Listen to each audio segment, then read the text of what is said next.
What is going on, ladies and gentlemen? Welcome to your next installment, another installment, this installment of the Casually Chelsea show. I'm accompanied by the panel of Latimus Prime, Oliver, Twist, Scott, and Real Chris, and myself, Marshalldbdx. Today we have plenty of things and news and updates to give you guys, where, as we always do on the show, a little bit of a jam-packed live podcast where you guys get to be pretty much in the loop of all things relating to Chelsea since the last show, and we get to discuss it and, you know, put our opinions out there on this platform. So big up to everyone who is in the chat already, big up to the panel. And before we start, as always, guys, smash up the like button if you haven't done so already. Wipe your feet at the door. Be sure to subscribe to the channel because we are on our way to 3K, and you can help us achieve that goal by subscribing. Hit the bell notification so you're notified whenever we do go live. Check the links in the description down below for more content, as well as comments in the section, in the comments section. Leave a comment down there. Let us know your thoughts on everything we're going to be discussing and what you guys think.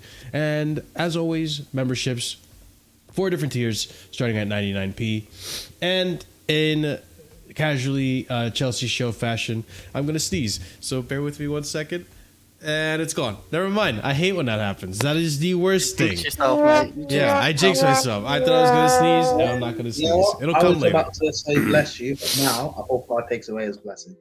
Fuck me, bro. All right, let's start off the show with our first segment here, and that's gonna be on some changes to the FA Cup being made. So we're starting off light, and then we'll get into the much more contentious topics. Let's start off with first one here. There will no longer be FA Cup replays from the first round due to expansion of Champions League from next season. I would argue there probably should have never been, to be honest. It's not. It's bad enough that we have so many fixtures for these players. Why add a replay? Just leave everything to penalties. Leave everything to extra time. Just run every tournament the same way. There's no reason there should be a replay, especially after the round after group stages or, you know, first rounds and stuff. From quarterfinal, even prior to the quarterfinal onward, it should just be give it to penalties. You know, I don't understand, but what do you guys think about this in general? I think that's a terrible reason, personally. Really? Okay. The Champions League thing. Okay. The Champions League, that's a terrible reason because there are 4 teams in the Champions League, and I don't know the exact number, but there are hundreds of teams that play the FA Cup. It's just completely. So it's completely disproportionate. Yeah, I was gonna say we are the wrong fan base to comment on this stuff because this ultimately doesn't really affect us because the replays have never been for the top teams. They've been for your kind of underdogs to get through, and it creates more of those underdog moments. So yeah, the replays have never really been for us, and yeah, like it's kind of hard to it's kind of hard to argue and say, oh, we shouldn't have FA Cup replays and whatnot. And then, you know, we've got an extended Club World Cup. We've got, what's it called? The Champions League's obviously going to more games. All the European competitions, in fact, are going to more games. It's a bit kind of difficult to comment then and say, oh, we shouldn't have FA Cup replays, when in actual fact, like, even if you were to replay every single round, that's at most, 4 or 5 extra games? Yes. I didn't quite get that. So it's like if we were to, like, say you drew and have a replay every round that we enter. That's a lot of games. So I think we enter in the 4th. Yeah. But Marshall, it's the same number of games as we're going to play. In fact, it's less games than we're going to end up playing in the Club World Cup, I think, depending on what round we get to in the extended Club World Cup. Oh, now that I think about it, yeah, you're right. It's not that many games when you think about it. The problem comes is when you, like, the reason this becomes an issue is because you have 1 million games to fit into a season. And more often than not, at the end of every season, in fact, in nearly every season, or the summer in every season, there's either going to be a Club World Cup, a European, continental or European, trophy, European a or world South trophy, American or whatever. trophy, yeah. I was gonna say you've either got Yeah, like Copa international, America, yeah. or you've got the Nations League, or you've got the World Cup, or the Euros, etc., etc., or you've got the Club World Cup. Like, there's just too many games. Full stop. Yeah, I can agree with that. So I don't know. I mean, I get where you're coming from. This does really only affect, I would say top 6-7 teams, because now that we have Conference League, actually, there's going to be 5 spots for the Champions League. There's still going to be the 2 spots for Europe, and there's going to be 1 more spot for Conference League, right? Or there's still the 1 Well, spot we're for not getting the Conference 5th spot for the UCL because of the way the coefficient's gone after the League? quarterfinal. Okay, yeah, true. That's what So it's only 4. I mean, I was gonna say at the this start only of the season, affects there top are no- Premier League teams. English teams let us down. Who What was were you there in saying, the Scott? Champions League? I should say at the start of the season, there's no positions allocated for the Conference League based on league Yeah. position. Right. Well, yeah, you're right in saying that this really only affects the big 6, the big 7, whatever you want to say. I mean, the top 10 teams, I would say. But yeah, regardless, like, I still think it's better to just get rid of it altogether. It makes the tournament go faster. It doesn't drag it out. It puts. I would even argue that it puts less risk of injury for the other team, even if it's a lower league side. Yes, it gives them a good chance to have the underdog story. I say that, but that's an extra game you're playing in your fixture. That's an extra chance for any sort of injury or foul play to happen. I don't know. I think the less games everyone plays, I think it's overall just better for the physical health of the athletes. But this is the irony, though. The EFL clubs play more games in their leagues than the Premier League clubs do, and they don't have a damn thing to say about it. I think I don't like this. I think the only reason why the bring up the tweet again. Sorry, Marshall.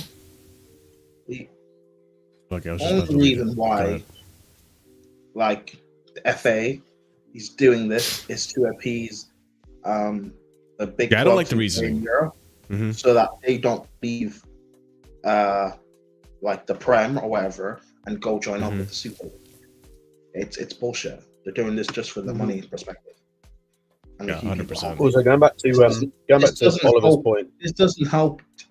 Say like a League One side going, because like them getting replays actually helps them. Imagine getting an FA Cup replay against the financials at home. How much that can help. Oh, that's also a fair point. Yeah. Yeah, this isn't. And that's the thing, and this is where I disagree with what you said, Marshall, in terms of this only affects the top 10. No, this affects the entire football league. But whether it's positively or negatively is a completely different matter. Absolutely. And yeah, going back to what Oliver said, like, I will always argue, and I've heard other people, that's the United fan, argue this. In terms of the most physically taxing league in the world, I'd argue it's the Championship, because the number of games you have to play in such a short period of time. Like, you'll have multiple league games that you sometimes need to play with 3 games gap in the middle, because they have 40-something games they need to play. It's a 46-game league season in the Championship. Yep, that's without cups. So if you get like a Coventry City like they did this season, where they had like 4 or 5 extra games on top of that to play, and if they make the playoffs, that's another 3 or 4 games they have to play? It's 2 legs. And I think it's 3. I think the semi-final was a double leg. 4. So that's another 3 games they have to play. You'll push. We're talking Coventry nearly playing 60 games across this season. That's the equivalent of some top teams if they're in the Champions League or if they're in Europe. And by the way, if you're the top 6 in England, or even not even top 6, like your top 8 or top 10, your rotated side should still be able to beat. For one, should still be able to beat like a mid-table championship side, and 2, being realistic, on average a season, how many sides are going far in Europe? How many English sides are actually going far in Europe? Not that many. Well, only Aston Villa at the moment. Probably Man City, maybe Liverpool. We can say when they're in the Champions League. That's about it. Arsenal are don't get past the quarterfinals now. Man United won't go that far. Chelsea are in Europe. Villa, fine, but how long is Emery going to actually stay there for? He'll probably be gone by next season. The only two sides really are going far in Europe. The rest of you guys, you shouldn't be crying about facing a championship side in a replay. Who cares? Grow up, deal with it. That's really the solution. Just accountability for these big teams. You know, if you can't beat the quote unquote smaller team, then you deserve it, to be honest, because the disparity in squad worth and resources is just it's a chasm, and you know you've spent all that money, so you might as well put it to some good use. But see, I hear people I hear Pep Guardiola's also talking about it's a disgrace that we had to play this soon. You have a squad. Why did players have to play twice in 2-3 days? That's on you. But that's where I come to a fundamental disagreement with both of you guys. Is that, like, I get that if your team is good enough, you should be able to beat them in the first round and the first play, like not have to go to a replay. But at that point, then just decide it over penalties and extra time. Like, there's no need to have a whole 180 minutes worth of football when it can be decided in 120. You know what I mean? And that's not even just for the Premier League teams. I think this is a positive for every league in general. Because you guys are saying right now, the Championship, you're playing, 46 matches in a season? That's a lot of matches. And I'm sure, like, we saw what happened with Middlesbrough this season. They had, 20 players out? Or was it 12? I don't remember the number exactly. But it was a high number. They were going through a lot of injuries. They still competed and gave Chelsea a game. They beat us. They still competed and gave Chelsea a game, and I would argue if that game didn't go to replay, they beat us. They knocked us out. That was a semi-final. Actually, no, we wouldn't have even gone to. It wasn't a replay though. It was semi-final. Yeah. They were on our neck in the second. It was 2 legs. Yeah, true. That's right. For the first 10-15 minutes, if they score that early, arguably they make that final. So, like, I don't. But again, I go back, like, I'm not saying excuses or anything, but I go back to the athlete's health, right? If we're making them play a whole second match in these early rounds, rather than just deciding it on penalties or going to extra time, whatever, however you want to set it up, I don't care. As long as there's not a second leg, I think you can then minimize the risk of these players getting injured overall, not having to dumb down their squad because they have so many injuries and having to make up for it because of backup players and stuff. Yes, I understand you have a whole squad, but then we have matches where we're not seeing the best quality matches because the players aren't playing at their best. The players are either fatigued or they're not. The best players are out with injury. If you're a top Marshall, six I'm side, going to be honest. you spend enough money to have a big enough squad to be able to beat a name a championship side, to be able to beat an Ipswich Whole city without having Ipswich, to a replay. I'm sorry, you spend enough money. I'm not but hearing the same argument though, Prime, goes for those teams too. Middlesbrough, if they had their best team, they probably beat us both those leagues. You never know. Yeah, exactly. No, they probably don't know, but it's like, why? The thing is like, say, I think it depends, right? Because, like, again, this also comes down to the money side as well. Because it's like, say they're playing away, right, and they get a result. Cool, then they get a home game now. They played well enough to now have a home game where they can play in front of their own fans. They may get some of their players back, because that's the thing as well. It's like, okay, now this is a bit more level pegging because we get some players back if they had players out injured. And it's like, as I said, I think that they deserve it, like, to be able to do that. I was going to say something else. I forgot what I was going to say. Probably in regards to the injury part of it, and it's actually, I can't remember what I was slimming going to say. down But the yeah, schedule. I think that, like, I think the championship and other sides, like, deserve to have that chance because of, like, they put themselves in that position. And with the injury thing, I'll be completely honest. That has very little to do on, like, if we're looking at, like, the FA Cup replays being why players get injured. No. The reason why the players get injured, like, look at United this season, they've had 60 plus cases of injuries. That's not down to games. That's down to the inadequate training methods and down to medical staff. We've had so many injuries again because of down to inadequate training facilities and I agree. Medical staff.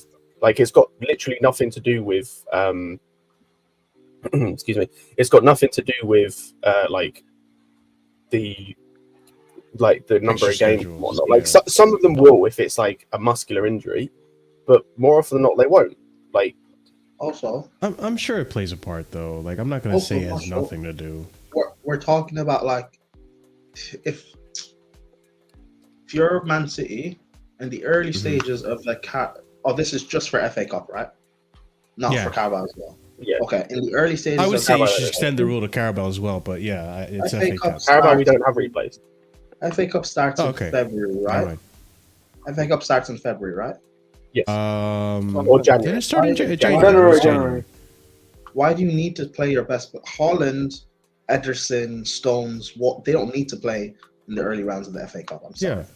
Exactly. Salah, Van Dijk, Trent don't need to play in the early rounds of the FA Cup.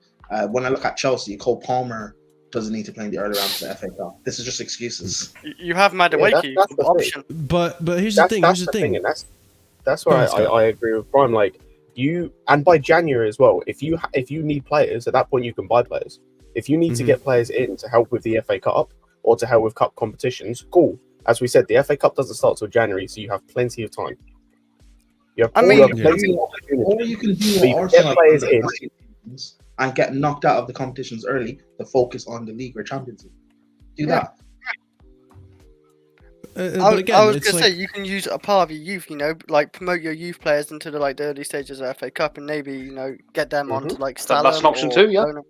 I think it's excuses for I was the gonna big say clubs. this, Like, it's for just me. like them complaining. You damn, can I might use your stand bench alone for- on this argument. Okay. I was gonna say for me I as don't well. agree. Like if you're like us, a lot of this just comes down to managers not being able to utilize their squad properly. Like I'm That sorry, is true. like we talked about.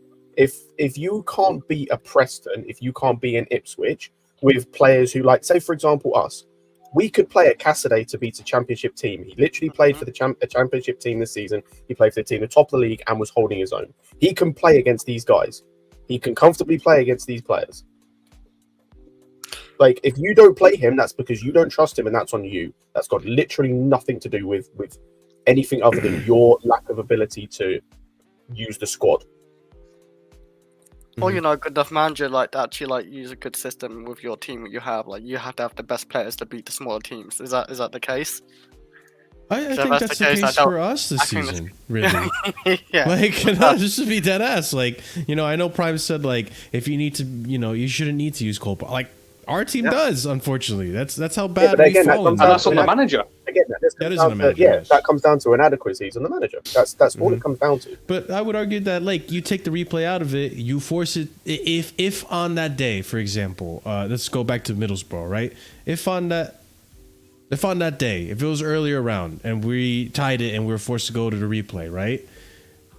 And that was in the Carabao Cup. Let's bring it to the FA Cup. Sorry, if that game goes to a replay, I don't think it should, because I think if Middlesbrough has us on the ropes, we barely get a draw out of it, then force it into extra time and have Middlesbrough get the result because they're the better team, and the better team will most times come out of the game victorious.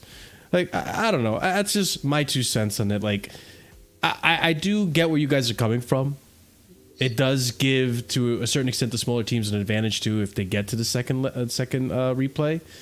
But at the same time, if you're not taking this cup seriously, right, and you send out your B team, which you think is good enough to beat the smaller team, and you lose, then that's on you. That's on you, and you should hold that. You should hold it if you force the B team to a second, extra time, and you lose an extra time. You should hold that. You shouldn't have to be forced to gate the other team, play a second leg or a replay, and at the end of the day, it helps both teams, in my opinion. That's just my 2 cents. So should the same apply for the Champions League then?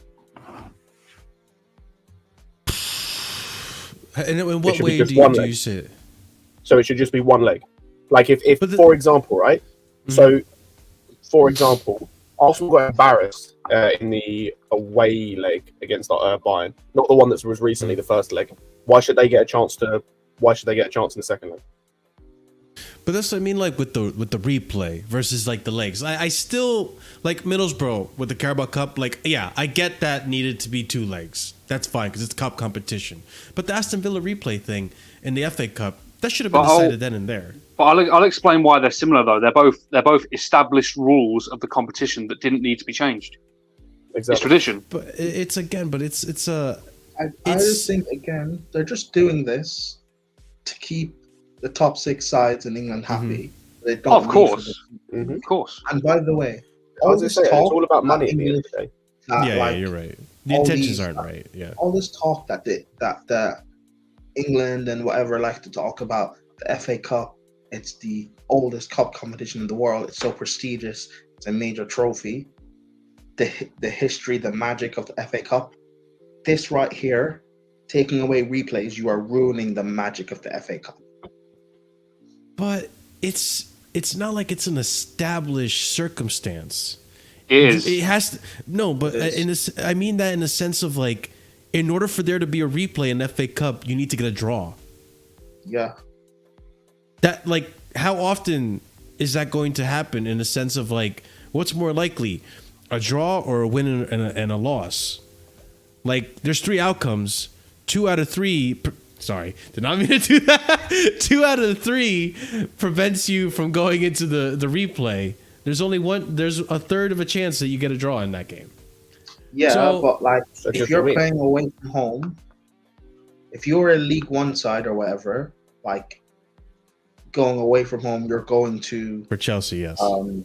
yeah, you're going away from home. You're going to Mhm. to the Etihad or Stamford Bridge, and you go and defend for your lives. And you say you nick a point, you nick a 1-1, you take it back to your home ground. Listen, the magic of the FA Cup is there for a reason. You know, in Yeah. cup competition, anything can happen, and you're taking away that factor from these lesser sides. It's not fair. Exactly. Just And you're taking we away. have all the I money. was going We're to say, you're top six, taking right? away the We have all revenue the that money. they can earn. Chelsea Yeah. are spending $1 billion in a year or whatever. Look how much money Man United spent, how much money City spent. This isn't fair. By the way, I hope you're trolling. But I am going to put you on timeout because Rainbow the God, you are a fucking annoying. He's That's definitely one trolling. warning you're getting. I mean, You're getting one warning. At least spell my name right, you fucking cunt. I But anyways. agree. Ever since I knew Marshall, Chelsea went downhill. So I agree. Yeah, you're not wrong. You're not wrong.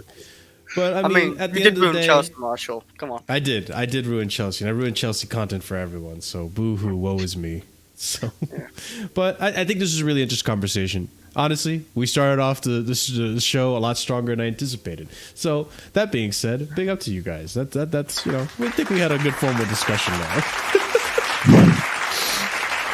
All right, let's go ahead and move on to the next topic I wanted to bring to you guys, which also has to do with the scheduling, which we were just talking about, funny enough. And that's going to be, where is it? Yeah, relating to, Oh my God, Kai. here we go. I'll read Kai's comment in a minute, but let's see what we got here. So we have Mail Sport here reporting that the midseason break is to be removed from the calendar to allow for a mid-August start date for the Premier League. The new agreement between the FA and the Premier League will last for at least 6 years.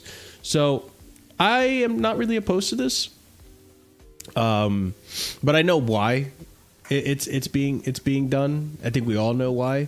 But what do you guys feel about stopping the international break? That I guess this is referring to the one that happens in December and The 2-week winter break, right? Yeah, 2-week winter break. I think, right? I didn't know we had a winter break. Yeah, we Yeah, did. we always have Yeah, that yeah. break after Boxing Day. It's always that break. I think it got introduced during lockdown. We- That's when it first happened. I was going to say, this season is the first season it's been introduced. So they got rid of it after 8 Really? years. I feel like there's always okay. one. We have never, England has never had a winter break. European teams do, or leagues do, but Germany do. I know that for a fact. I want to say Spain do, or it might just be a week for Spain. France have like 2 weeks. Yeah, this season, I'm fairly certain it's the first season that England have ever done it, because it's been something that's been talked about before when it comes to like international trophies, because it's one of the things that people say is they highlight the fact that England players have to play basically non-stop throughout the season. They don't get the break, and then go straight from that to like playing in an international tournament where you've got like the guys from like Spain, Germany, etc. They get a break basically, so they're a bit fresh. I think this is weird because at the end of the day, you're still playing a lot of games. So changing when you start and when you end doesn't make a difference to me. You're still playing a lot of games. It just congests them more by having a break. I'll be real. I think the break is good. I think the issue is like again, it's too many games. And It's not really a break though. That's the problem, isn't it? Yeah, don't they go to international friendlies? They go If to international friendlies. Well, no, if they really yeah, wanted then to don't do that. That's the answer. Don't do international friendlies that are pointless. You know they're not no going to do that. sense. It's FIFA the wants answer their to money. this. No, Like, no, still have the international break. friendlies has nothing to do with England. It's like football. It's the Worldwide. not UEFA, FIFA. It's to do with FIFA. So they have to comply by the rules of international football. But like in terms of having a break, if you want to give people a break, in terms of like the FA, remove the Carabao Cup. I have heard that argument, and I'm not entirely opposed to it. I don't know why, of all the leagues, we have 2 domestic cups, while most other leagues, Serie A, I was about to say Dortmund, no, Germany, Paris, or not Paris, France, Jesus Christ. Liga had 2, Yeah. and they removed it. Yeah, so it's like, why do we need to have 2 domestic cups? Why can't we just have the one?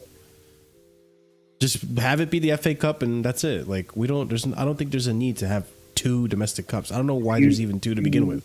If you remove the Carabao Cup and then you work the FA Cup fixtures, you spread it across the season, and then in December, like after or in January, you can have like a week or 2-week period off. But here's the thing: ultimately, at the end of the day, if you don't go far in the FA Cup or Carabao Cup, you have your break. Arsenal went on a 2-week trip to Dubai this year. That's the thing. That's the other thing. Is like cool. Like with your break, then have a break. Why are you going to Dubai? Like have an actual break. And if you want to train in England, because guess what? We play in England. So like, why are you going to Dubai to do what? I never really understood the warm weather training and then coming back to a cold climate. I feel like that's Like counterproductive. I understand it for some things. Like I think training in altitude is what you should be doing. Yeah. Like I understand if you go to like South America, for example, right? Or you go to Mexico, because you can train in like, or some places in the US, Bolivia. you can train in altitude and that helps. Sure. Why are you going to Dubai in the middle of the season for a 2-week or a week like training? Well, actually, I mean, for Arsenal's sake, though, they kind of have an excuse because aren't they like that Fly Emirates? Isn't that like kind of a conflict? so it's Not a commercial. conflict. It could be like a commercial thing, right? So it's a commercial. Cool. No, So again, it not comes back to the commercial. same issue. So it's money. I'm not saying them going to Dubai is a problem. My point is, for all these clubs that complain, managers that complain about fixture congestion, if you don't go far in these domestic cup competitions, you have your 2-week break there. That is fair, yeah. You're not wrong. So I mean, there is. And also, if you manage a top side, a big club, you have enough money to have a bigger squad. So don't stop complaining. Yeah. You're not wrong. And so I think to a certain extent too, it is down to the managers to figure this out and sort themselves out and what the priorities are. If they're gonna talk the talk, then they should walk the walk as well, in terms of if they really are worried about the player health and the athletes being able to have a sustain health throughout the whole course of the season. So there's a lot of hypocrisy around it. I mean, one of the big things that we haven't mentioned as well is that some clubs have mid-season friendlies, which just makes no sense. And us as Chelsea fans, we have obviously suffered the wrath of that ourselves because Ruben Loftus-Cheek ruptured his ACL in a mid-season friendly. that is true. So Yeah, no, that was for like a charity thing. Yeah, I know, like, but it was mid-season and it affected our Europa League. I was gonna say it wasn't the actual friendly itself because like it made sense. It was the timing. You did it a week before you had a Europa League final. Exactly. You played it a week before a Europa League final in America. Like it's not like, and then you had to go and fly to Baku, which is in like is basically in the middle of Europe and Asia. Azerbaijan. So you're having to go further. So you're going from England to America to come back England even further. Yeah, but wasn't Baku like 2 weeks after the season ended or something? No, that friendly we played in New York against. I think it was in New York against Red Bulls for the one that Loftus-Cheek got injured. That was a week before the Europa League final. Oh, okay, yeah, a week. Sorry, but yeah, I don't know. Like, my whole thing is like, you find ways to like deal with it. All this stuff Can I just say we've just talked about a whole load of nonsense, really. At the end of the day, man, these clubs just need to stop bitching. That's all it just comes down to. Stop bitching. You know, a lot of these clubs have academies for a reason. You know what I mean? They if you just look at, for example, us in particular, we've been sending these guys for years, whether it be under Roman, and now what we've been trying to do to championship clubs. So they should be, you know, good enough to face against championship opposition if you've got a problem with that at the end of the day. Either that, or you just do what they did in League One, just remove one cup. And I'll be honest, removing the Carabao Cup, how much of a big difference is that really going to be? How much is that going to be? I would remove that cup. That's not. I would remove it. That is not. I'm going to be so honest with you. Ahmed is basically just saying everything I said, but more vulgar. But, yeah. No, I'll be real with He you. is The really Carabao vulgar. Cup. I understood you, though, Prime. Don't worry. I gave you think praises. for me, I'm actually going to be honest for once here. Listen, I know, like, I'm Honest for once. These guys, you know, are billionaires and stuff like that. But if you're being honest, bro, Carabao Cup is a lot more quicker than the FA Cup. It happens a lot quicker. It happens really over 2 months, except for like the semi-finals, essentially, like which happens in January and February, if I'm not mistaken. The one thing I like about the Carabao though is that it at least happens in the beginning of the season instead of the second half of the season. Mm-hmm. So if we could shift the FA Cup to the first half of the season, so that the second half of the season, when there's all the fixture changes and all the rescheduling happening and all the congested fixtures, I think that'd be a lot better. Yeah. The reason why the issue of the FA Cup is that, you know, after you've got the third round, the fourth round, the fifth round, I think then it's the sixth, then it's the quarter, then it's the semi, and then it's the final, right? That's what there's just like quite a lot of rounds. And the problem is, there's even before the Premier League happens, there's still like a round one and a round two. Exactly. Yeah. And before you even get, there's some teams who before they even get into round one have to do FA Cup qualifiers as well. So that's what I'm saying to you. Also, when you're like your league position also factors where you go in the FA Cup as well. By the way. Yes. So I'm making. And listen, at the end of the day, man. Listen, these clubs need to stop bitching. Get off the program. You've got academies now. Bring through the youngsters. Give them the minutes then. And they don't need to play with starters either. That's always what I wanted the FA I Cup to be. I agree with Ahmed. Like, I'm sorry. Like, go ahead, bro. Hang on. I say we saw in 2 consecutive cup finals. Like Liverpool was a bit more like they were kind of forced to, but Klopp still trusted them to bring them on. He brought Dans on a week after bringing him on. Like he played the week before the game before against Luton, so he kept brought him in. He's played Clark this season. I think he's played Doak. I think is his name. Doak, whatever his name is. Yeah, Ben Doak, yeah. Brian Clemster. He's brought in so many guys, and he played a bunch of them because he trusts them. Same with Pep. Like they're playing an FA Cup final, and even before the final, he's played Bob this season. Mm-hmm. He's played Lewis. He was playing Palmer last season. Like, I'm like, as much as I shit on Gilchrist because he's garbage, right? At least Poch trusted him. But it's like all of these guys we've had involved with the team, we've seen none of. We saw Golding for like a 10-minute period against Preston was good, and he got told to like go sit your ass back down in the under 19s or whatever it is now. Terranian got like 10 minutes and then got told dip. We've had Samuel Smith on the bench like 12 times at this point. We've had what's his face, the other left back, Dylan Williams on the bench like 12 times, never came on. We had Achimpong on the bench like 12 times, never came on. Like at some point, you have to just trust your like academy and trust your squad players, because that's what they are, squad players. If you want to win everything, which should be your goal in football, if you're not trying to win everything and you're a clown, then you're going to have to use your squad. So if you're not utilizing your squad better, that's a you problem. Exactly. And again, as I always come back to, if you don't want to play the kids, make sure you have a discussion with the club and their finances, and bring in more players that you for those games. Then you know, I'm saying that's what it comes down to.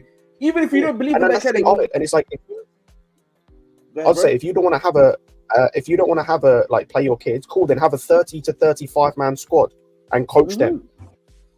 And then you'll find out how hard it is, because Potter found out how hard it was trying to coach 34 man in a squad, because that's fucking ludicrous. But if you don't want to play your kids, then have a 34 man squad, because that's the alternative option if you want to win everything.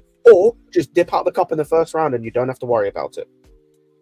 That's what I'm saying, man. I just think for me, at the end of the day, man, you know, if there are going to be more games, and that's just the reality of the situation, it seems that even with the UEFA games, it's looking like that's what's going to happen to those people who are in the Champions League, the Europa League, other stuff.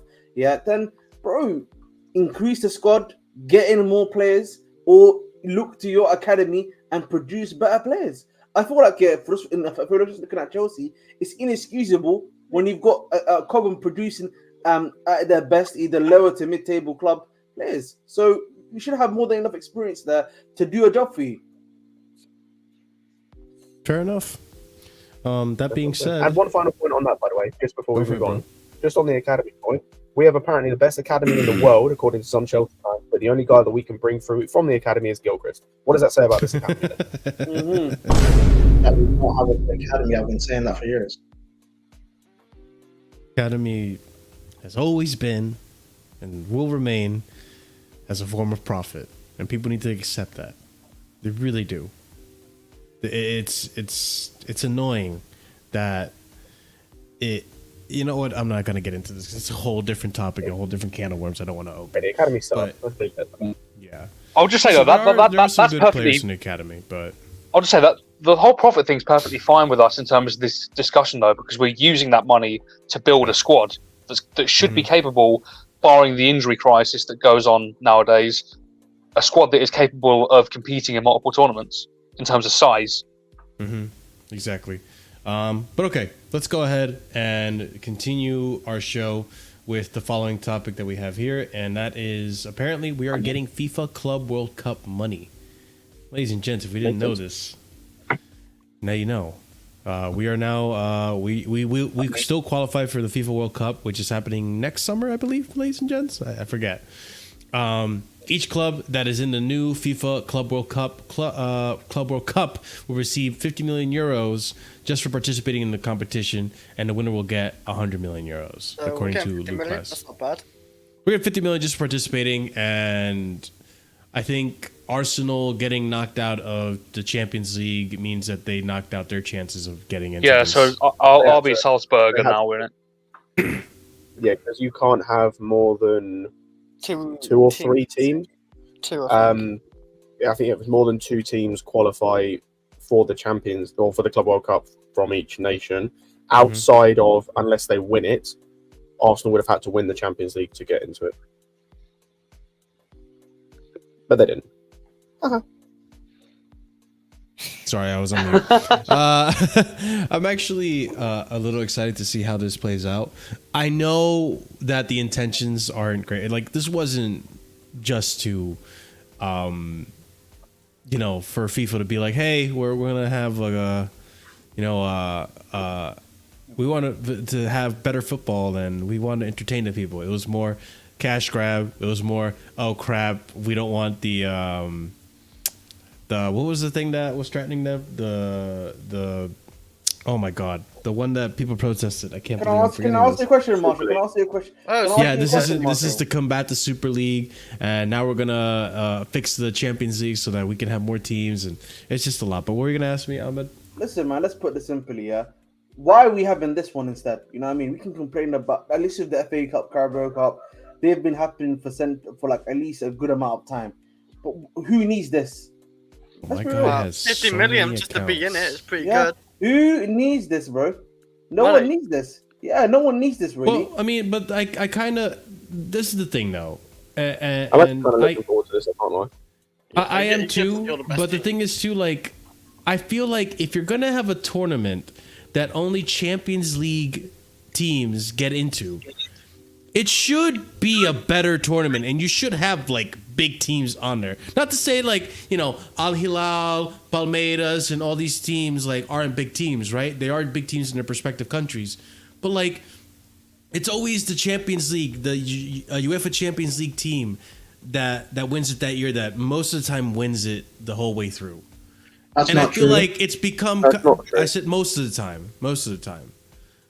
I feel like most of the time that is true. Am I incorrect in saying, does the South American club win this tournament most?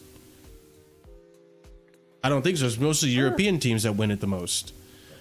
And it's just, I would like to see it be a little bit more challenging. I would like to see it be, in a sense, kind of like the Champions League, where like sometimes the Spanish league team wins it, sometimes the German league team wins it, sometimes the Italian one wins it. It's been a while since the Italian one has won it, but sometimes the Italian team wins it, so on and so forth. So I would like to see it be more spread out across the world. And I think this gives us a more entertaining competition, because at the end of the day, it's a tough competition to get into, but it's not nearly as entertaining as it should be. To be fair, by the way, I've just had a look, Marshall. You are right. The last team not to beat. Funnily enough, the last European team, it was us. Yeah, Oh, yeah. Jesus Christ. We lost 1-0, right, Scott? Corinthians, right? Yeah. Since then, the European team has won it every single year. Yeah, Real Madrid's Yeah, been so- a big part of that. Like, keep winning. Yeah, of it. course. They've won It- Real Madrid. 5 times, since 2012. Yeah, so it just makes it a little bit more entertaining, and especially since it's so hard to get into, and very few teams can get into this competition to begin with. I think it makes it more prestigious.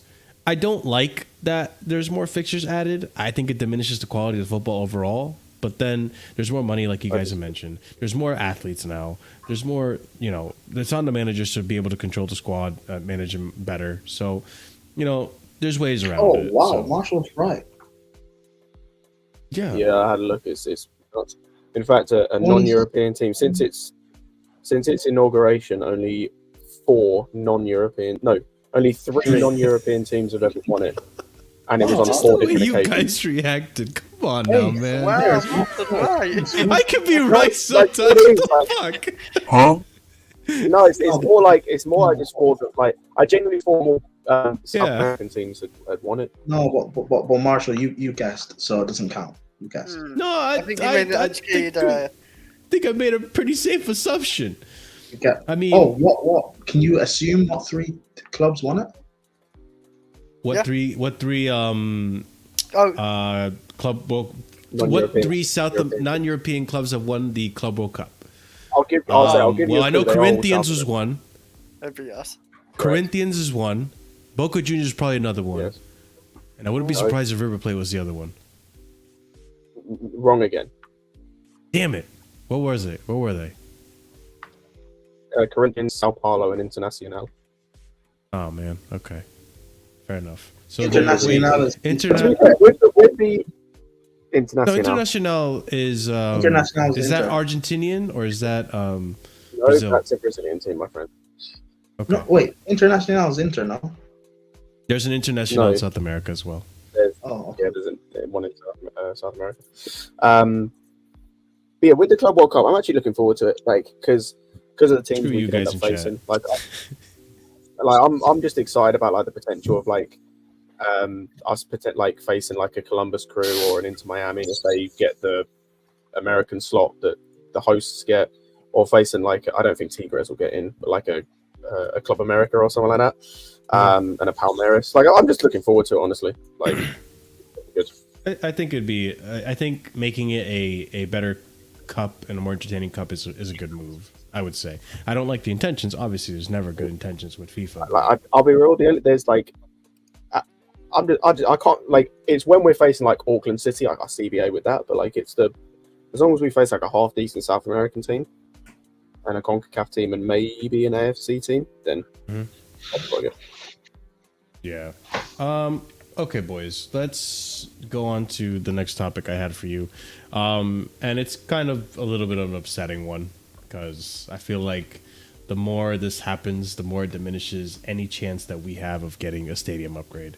So let's go ahead and start this up with some updates with the whole stadium thing. So as per tradition, each manager gets a little bit of the Stamford Bridge pitch. And Pochettino's no different.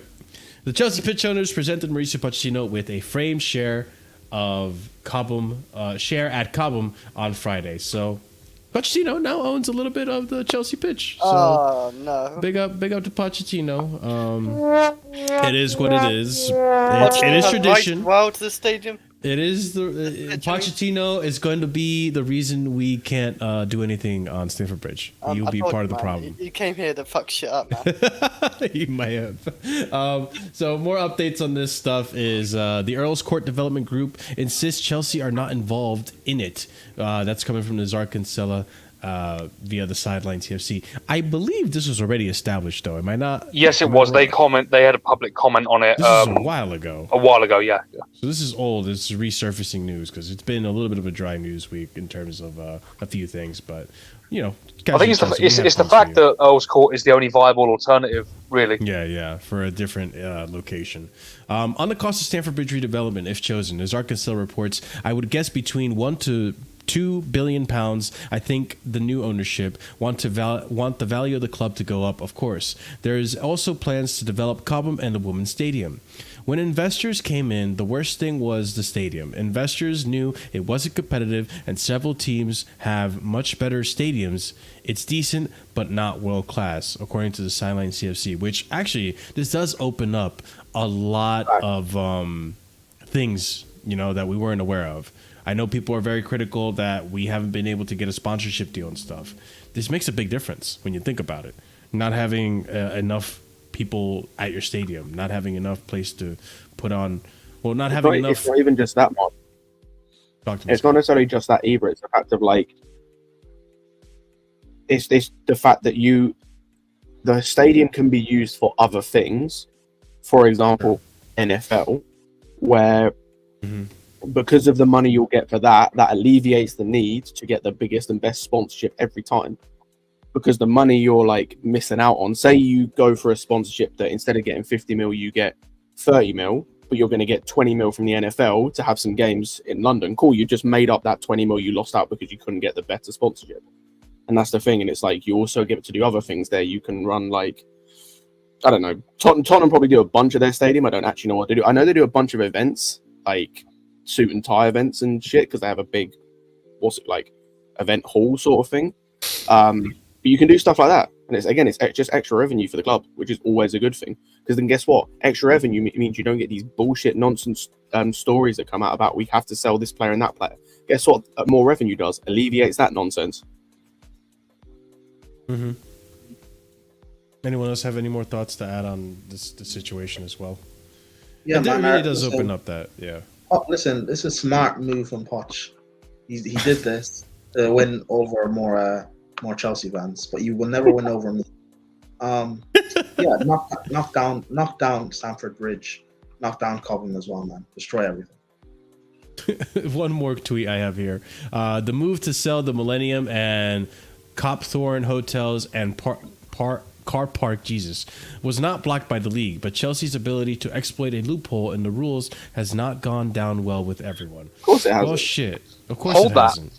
Yeah, hold that. You guys never like when we find loopholes. Well, make better rules. And if you're going to be mad about it, well, be mad at the fact that your accounting team haven't found a loophole before us.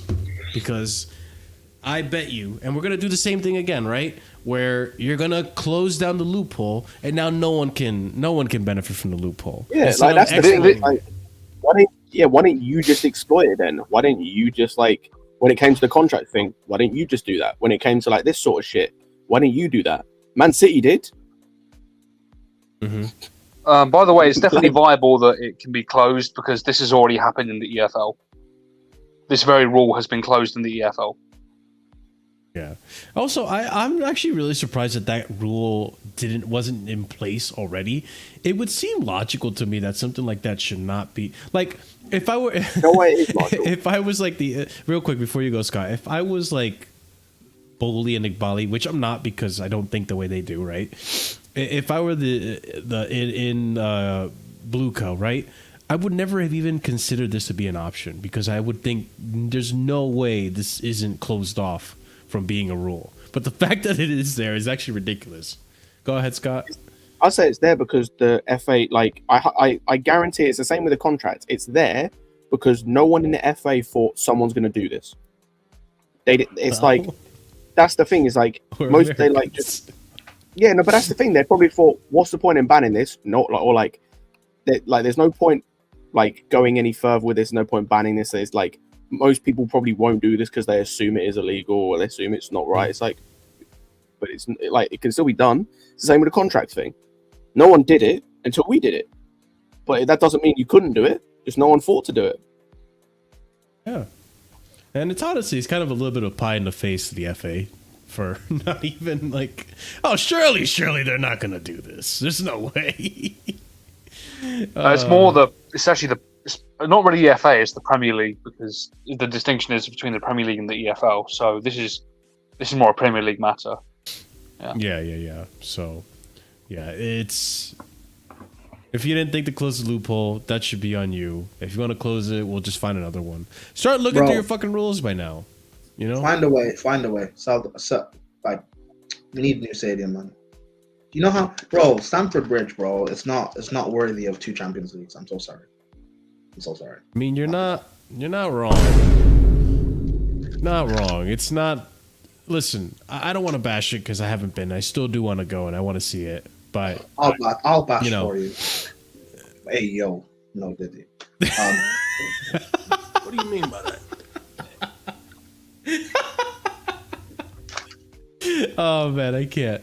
But I've gone through something similar with my local baseball team or my closest baseball team, the Mets, where we had the stadium, Shea Stadium, and I went there once and I was like, damn, this stadium is a real piece of shit.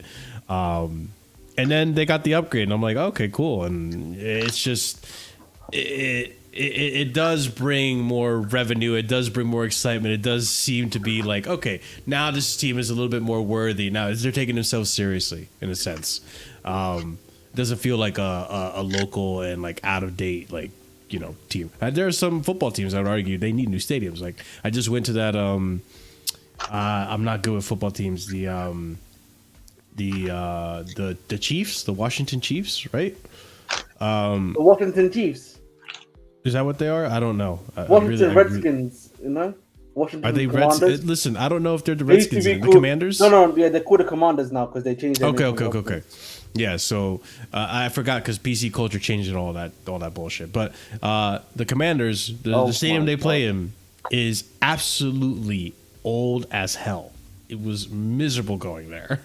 And I don't see like any Super Bowl being hosted there ever, which is a big like revenue, it brings in revenue, obviously. Mm-hmm. I just don't see that ever happening. So why would something like that happen at Stamford Bridge? You have White Hart Lane, at the other side of London. You have the Emirates there as well. Also, just going to point something out as well.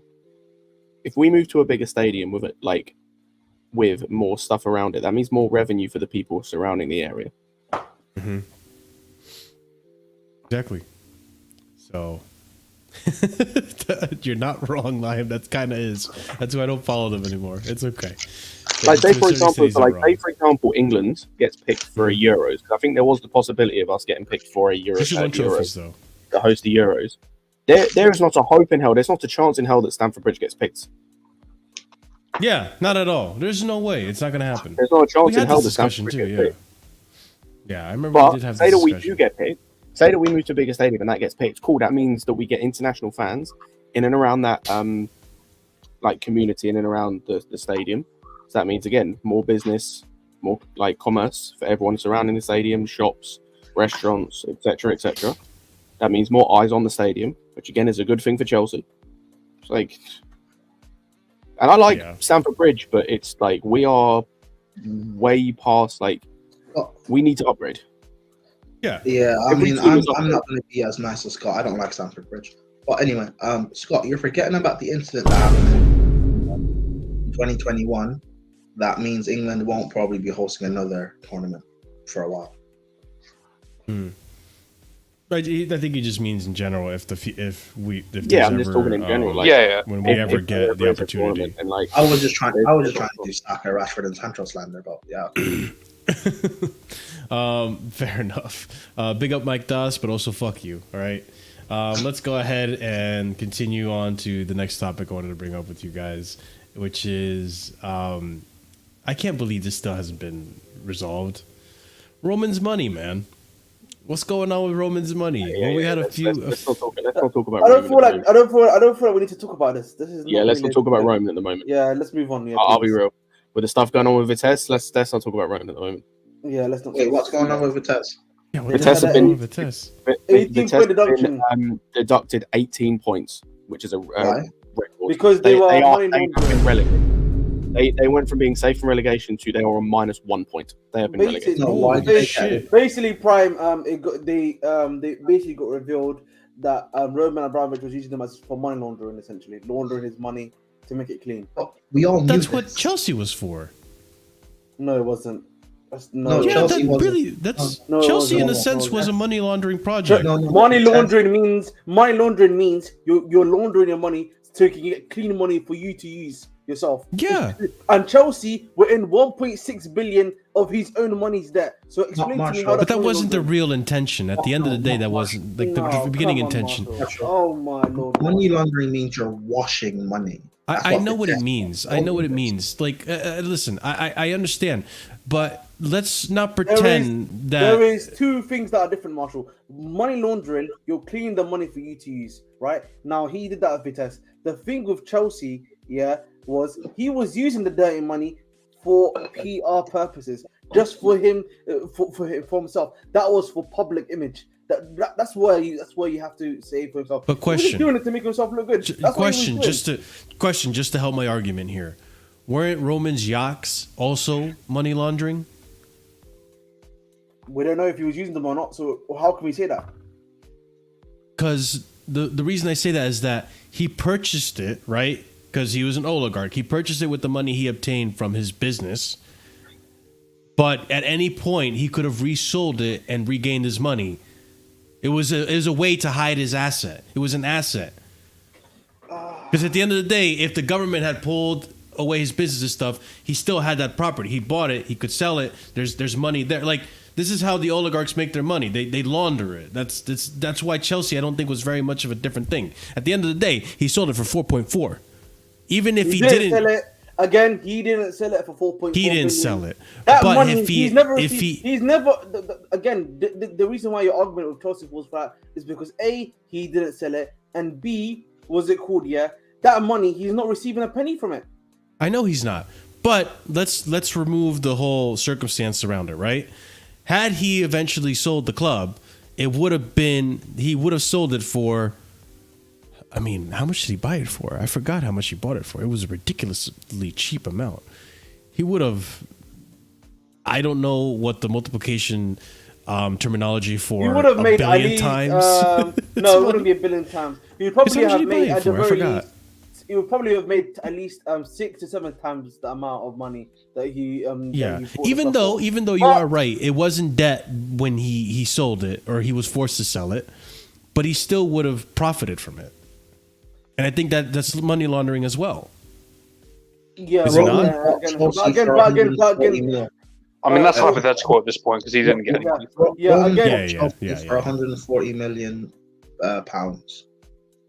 yeah, And that's again, for 2003, by the way. Yeah, and again, Marshall. I think for me, the point that you're missing, is that he can buy these yachts, an asset, and that is an asset. But if he's using it, that's not an asset anymore. That just becomes something that he's using, which he can, if he doesn't like it anymore, can sell and just get a new one for. That's what he's been doing with the yachts. I just had a little check now.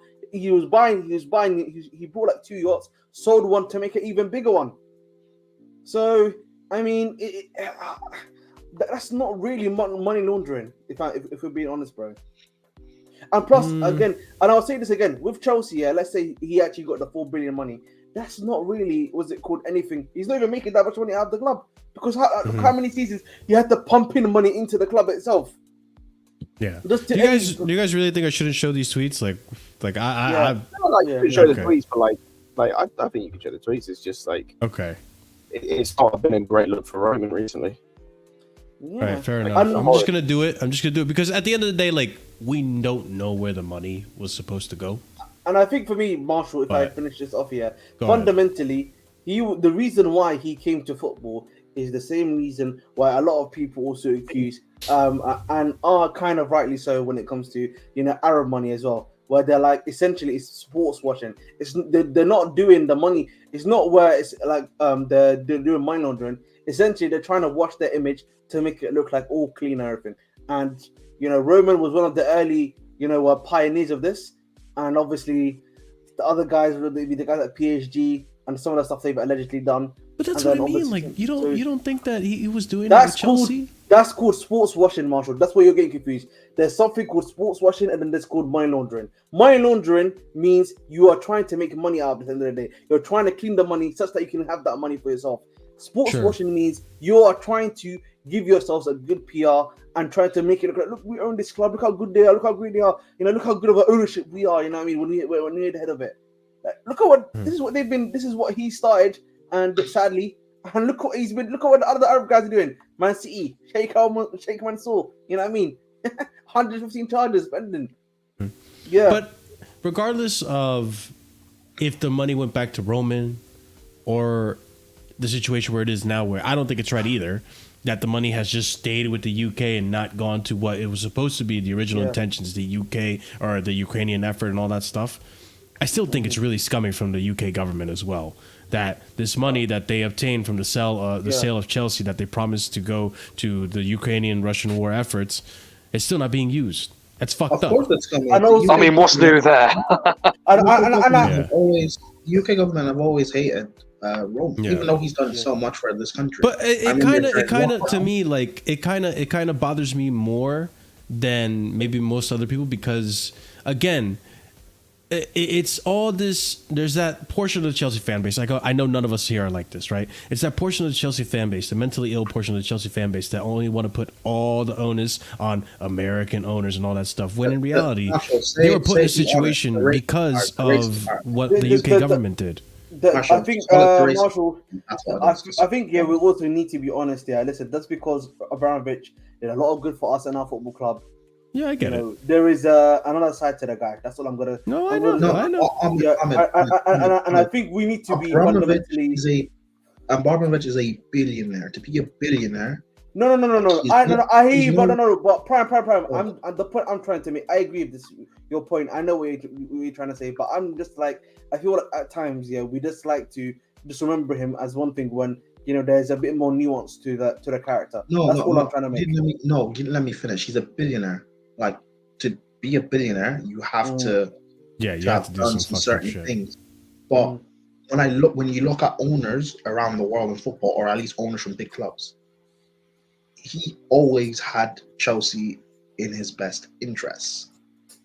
That is true. He was actively trying, and yes, fine. I have complaints about how you were around near the end of his reign, but at least it was always in Chelsea's best interest. Look at how we're run now, shambolic. Look at even though I don't think our owners are as bad as what people make them out to be. Look at the Glazers. Look at who owns Arsenal, the Cronkies, who are just okay with top four. Like, people need to relax with Roman. He's not a maybe he might have done some bad things in his past, or he probably definitely did. He's a billionaire. He is not a terrible person. When this country was in lockdown, he has no association really with England. This country hates him, and yet he was still helping NHS. He opened the hotels. I just personally don't think it's fair to comment on that one. I'll be honest with you. That one, I don't think that's fair to be comment on that section. I'll be real with you about Comment on what? that he's a good How cousin. Roman is as a person. I just Yeah, I feel like think I don't know him personally. you know? Fundamentally, that because there's some other stuff that he's done too that I know of. That's Yeah, but again, that makes him. That just makes billionaire. for me. But again, for me, I just say he's just more. We can just say he's morally questionable at best. Ahmed, he's a billionaire. Of course, he's done stuff in the past. Yeah, but then like, I just think he's best. I just think he's just best to maintain it. As I don't know. I think the English government have always had it in for Roman, and yeah, but that's a different thing, bro. That's a different thing. I would say. This war suited their best interest. They got rid of Roman Abramovich. This is what they've always wanted to do. They've always hated Roman. They've always hated Chelsea. They've got what they wanted. Yeah, and in that sense too, like that's where I feel vexed. That's where I feel like my most annoyed about the whole situation is that I don't really care if you. I hate that they exploited this situation to get rid of Roman, right? And I hate that they exploited the situation to pocket the money. If you had exploited the situation or if you took advantage of the situation to get rid of Roman, sure, and then you put the money where your mouth is and reinvested it to something that you said you were going to invest it in, then fine. We're not having this conversation, whatever. But the fact that you didn't do that, and now because of your actions, the club are now in arguably the worst situation it's been in the history of its existence. That's what annoys me, and the onus all goes on the owners who had to inherit this mess, not on the UK government that forced it to happen. And that's the part that annoys me. And I understand that you guys in the panel aren't like this, but there's a good portion of the dropped as a child fans that definitely don't think this way. I know you're a host, so you won't say it. I'll say it for you. The racist part of our fan base. Well, that's part of it for sure. That's part of it. The xenophobic part of it. Or yeah, you could say the racist. The racist and xenophobic. They're both most of the times. No, one doesn't fall too far out from the other. Yeah. So I think what I'll say on it is like I agree. Like a lot of this is the government's fault, but then the people that want to blame the ownership now, I'm fine with that because what are the government going to do? Because the new ownership, Clearlake, they have signed an agreement until 2032 at the least. The government aren't going to reverse that and give it back to Roman. So as much as they were the root cause of this by applying the sanctions, but I'm not even implying I want it to go back to Roman. Like, no, that's fine. I get that. I think a lot of Chelsea fans that blame the Clearlake, they are looking for a solution here. And the government will not provide us a solution, so why waste our time talking about them? I think that's what the people that talk about, Clearlake, that's what they're trying to get at. That's their mentality. Yeah, I don't CFC. I wouldn't be surprised if this is true. Chris, did you want to say something? I think I heard your mic on mute. Yeah, never mind. I literally came back. Well, you can have the first thought on the next topic we're going to go into, all right? Let's talk about some of the aftermath on the City loss. There's... Speaking of racist, actually, there's a lot of things to talk about with this. So talk about his fan base. Let's go ahead and start off with the first tweet, which is from BBC Sport. Lampard had some comments to say on Jackson.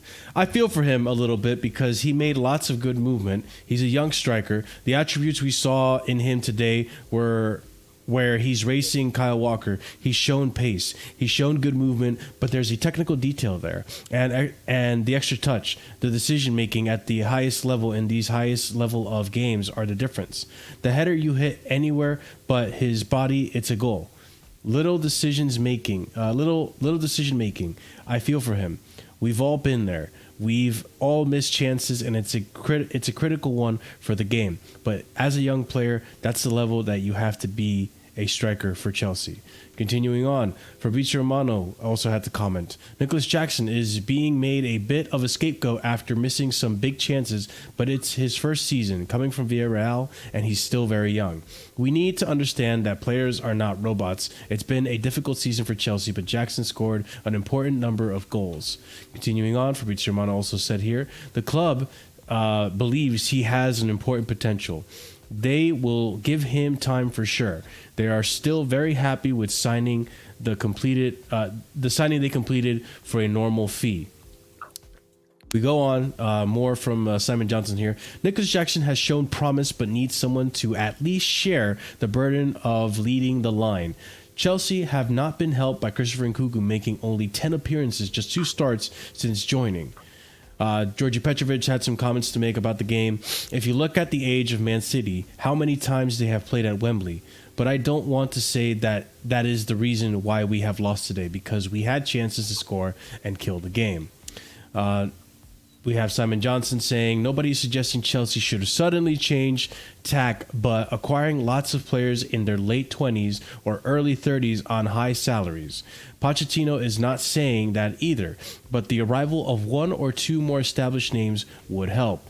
And then lastly, I wanted to add this portion, was Raheem Sterling has returned to training after being sidelined by a bout of food poisoning. He suffered from dehydration because of this and lost weight while battling the illness. This was 18th, so 2 days prior to the game. I think he was training prior to this, but I don't really know. He was kind of training. Yes, kind of, sort of. But to go on and comment about this, I understand that. I know everyone wants to point the finger at Jackson, and I'm one of them as well. I've been guilty of it, and in this game, I do say that most of the onus does go on Jackson. But I also would argue that it's not all on Jackson. I think part of the blame has to go on Poch. Like I said yesterday, I think the first half you put on Jackson. Sure, you need to put those chances away. You need to be smarter. You need to be more confident in yourself. Take a goddamn shot, you know? But then the second half, when you're seeing Pep Guardiola saying, this isn't working, I'm going to make the changes. You put on Doku, you know? You put on, I think he put on Diaz, right? I think Diaz came on. He took off Stone. Yeah, he saw what wasn't working. Pochettino, and people are going to argue me with this. You're seeing that Gallagher's not working. You're seeing that Noni Madueke's not working. Why not take the risk and bring on Sterling earlier? I'm not saying Sterling's do we know great. But again, Marshall, you keep on saying this, and I keep on asking you the same question many a time. Do we know that Sterling was fit enough to come on when he did? Do we know that? Listen, I understand. I'm a broken clock whenever I ask that to you. I'm not saying Sterling would have been the difference maker, but the Disasi coming in was a difference maker. The Disasi came in. But we knew why Disasi had to come in, though. We knew why Disasi had to come in. We did know why. But here's the thing.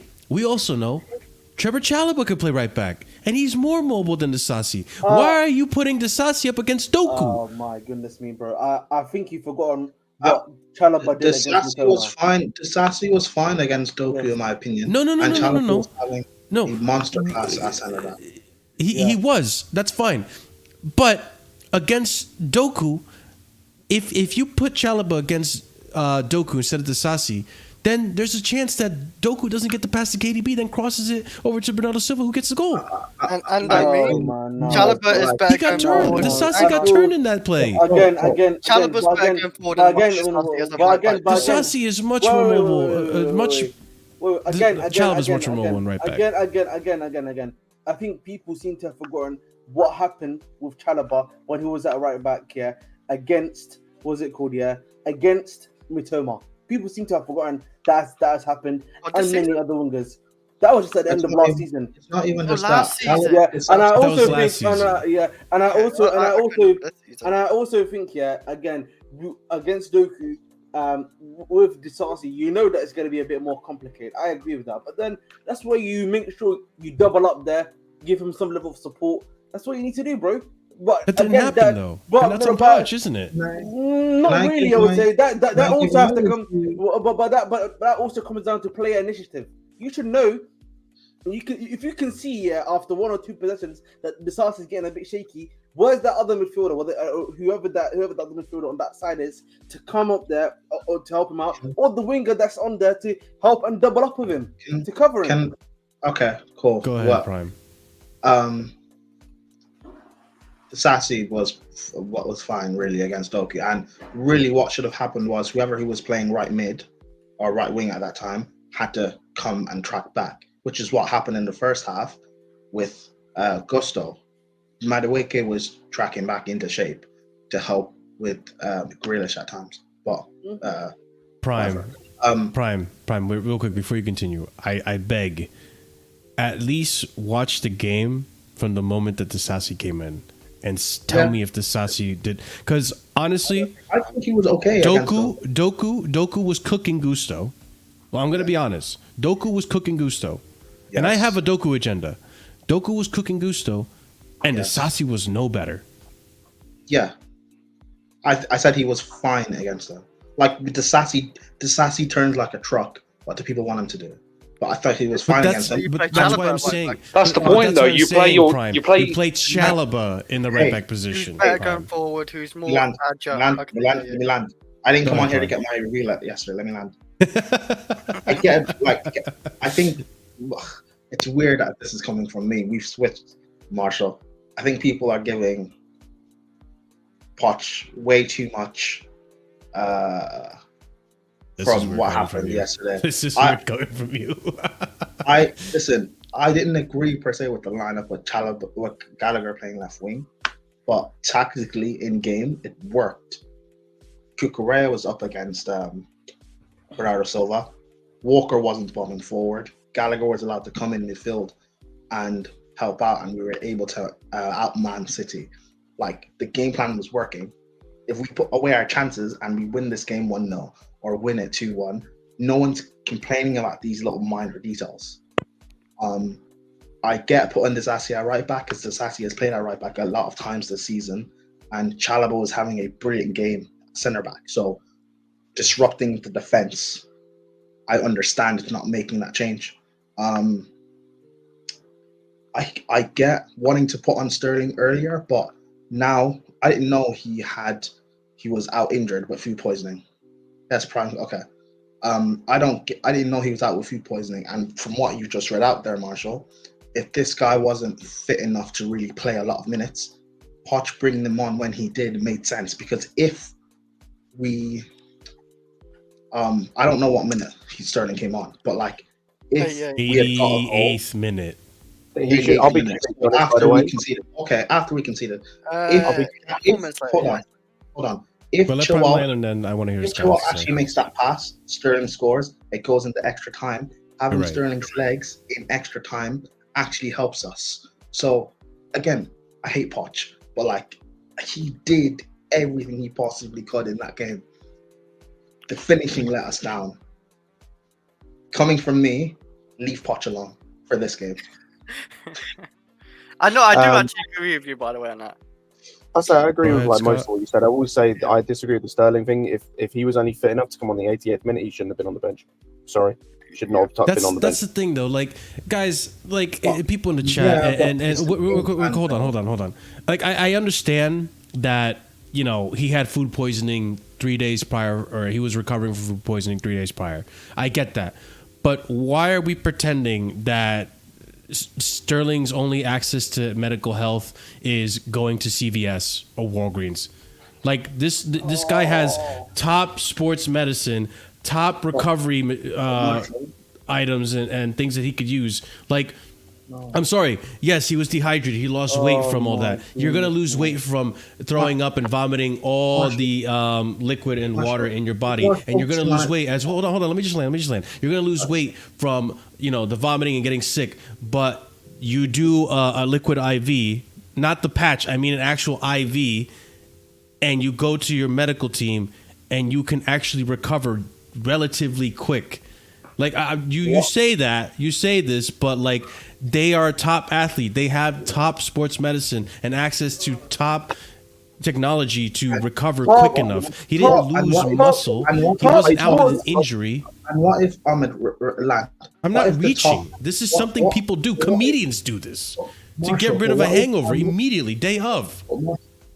But Marshall, what if comedians or whatever? What if our medical staff was telling him that Sterling can only play a certain amount of minutes? Then he shouldn't have been on the bench. again, for And me, he it shouldn't have makes- been on the bench, yeah. Bro, if we put our chances away, you guys are not talking about this bullshit. It Yes. worked. The game plan worked. Our forwards or Jackson mainly let us down. Let's just be honest about. But I once- hate Poch. Yes. I hate All right, Poch. Marshall. I'm saying this. Listen, Prime, I'm agreeing with you. I've said this. Yeah, I'm not even blaming Poch. I've said you can't blame Poch for this game. Really, if we're being honest, yeah, we really cannot be blaming Poch for this game. But listen, this is on the styling point, yeah, and listen, some people have different rates of recovery. You know, just because you've had food poisoning, yeah, doesn't mean you're ready to go after maybe 2 days of having food poisoning. Food poisoning doesn't just go away the next day, big man, as well. Like, let's be real. I don't know where this has come from, but we've got the top signs. That means, you know, we got the Jim will fix it. You know what I mean? We've got the potions there. 1 second. Let me finish, Prime. I feel like, yeah, Marshall thinks here we've got the potions here in Warcraft, yeah, or any like RPG where when you drink the, you know what I mean, 50 health. You know what I mean? That's what he thinks. Listen, Man. Honestly, I mean, Sterling had it before the if episode. Sterling's It wasn't just like coming 2 back from days or food that. poisoning, like, I would rather, and he's not 100% fit, I'd rather use his legs off the bench. And again, the game plan worked. Gallagher at the left wing worked because it helped us in midfield. Kukurea pocketed Bernardo. He wasn't a threat. Like, that was on Kukurea, not on Gallagher. The game plan worked, guys. Listen, that's why I said the first half, I blame it on Jackson. The second half, I'm going to give 40% of the blame on Poch because he reacted to Pep's changes way too late. You could see once Pep put in Doku, once Pep put in Diaz and took off Stones, who Jackson was bullying Stones, you could see that the tide of the game had gone in favor of Man City, and they were bound to score at any point. I don't think Poch reacted. I don't think Poch reacted to any of the subs. I think the only reaction was the taking off Gusto, but Gusto was shattered, so he had to take off Gusto and bring on the Sassy. Yes, but again, I don't mind taking off Gusto. That's fine, Prime. What bothered me is that, okay, fine, but maybe you want to play it safe, but this goes back to Poch is being a coward. You didn't play it safe, Chalobah. bro. You Didn't moved play it Chalobah. No, let me land my point so you understand why I'm saying he played it safe, right?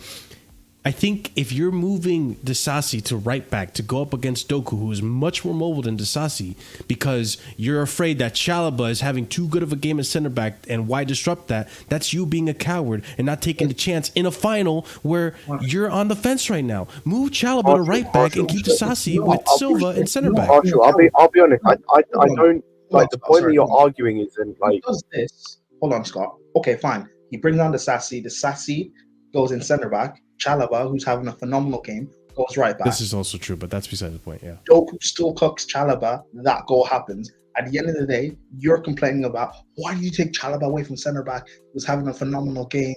You ruined the flow.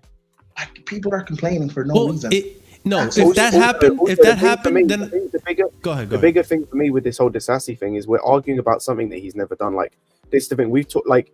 Why we like he's not playing Chalobah at right back because he hasn't played Chalobah at right back this whole season since he's been back. Disasi he's played at right back. Like I'd be more pissed if he put Chalobah at right back in that situation because it was him experimenting. I got pissed off before the Sheffield United game because he was experimenting either with Gallagher on the wing or with Madueke at left mid. Like either way he was experimenting. And again, that was my biggest issue. Like I don't blame Poch for anything about the game that happened. In the final, I have things that I can criticize, but I don't blame him for the result. Like the Gallagher thing was stupid. Like him playing left mid was fucking dumb. That's not why we lost. The subs were god awful. That's not why we lost. Yeah, that's the thing. Like his subs sucked. His subs were arse. The substitutes themselves were arse for the most part. They are not why we lost the game. Yeah, but could you guys agree? He was going to make those subs The anyway. only thing I disagree with Prime about, the only thing I disagree with Prime about is with the Sterling thing of like, if he's only fit to play 8 minutes, which is I think what he played because he came on in the 88th and we had 6 minutes of injury time. If you're only fit to play 8 minutes, you should not be on the bench. So you should not be on the bench. You can only play 8 minutes. You're looking at it as 8 minutes. I'm looking at it as if Chilwell puts his head up and puts that ball in. Sterling scores, and we go into extra time. Well, he might score it. Yeah, but like, why are you thinking about it? Like, again, like, you can't be. So you had Sterling on the bench for extra time. But do you know Yes, why? because Sterling's legs against a Man City team that has to Yeah, play. so hang on. So you couldn't have brought him on. No. And this is where I disagree. No, So you couldn't have brought him on at 70 minutes. So you couldn't have brought him on at 70 minutes, and it would be the same thing. Maybe fine. You can say on that he should have brought him on earlier. But like the game plan, in my opinion, worked. The players didn't finish. Yeah, Marshall, I just want to say quickly, I think, you talk about a big point that you were talking about, I think, in earlier was this idea of experience, right? When Stones went off, you were able to bring on Ruben Diaz. For Poch, and I just say, I think this is like something I've just had to come to accept with him. His experience here is Chilwell, Sterling, whether we agree with it or not, and maybe put it on Mudryk, or then maybe if Chukwuemeka is available, put on Chukwuemeka. That's what it is for him. Those are the guys he essentially just trusts to come onto the pitch, sadly. That's what it is. But here's the thing, and I get that. I disagree with the whole Sterling thing, because I'm with Scott. If you're fit enough to be in the team, because let's not pretend too that Sterling didn't train the day before or the day of. Like KDB had the same with you, bro. If you're fit enough to train, Okay. then you should be fit enough to play, because it's not like he was. It's not necessarily true.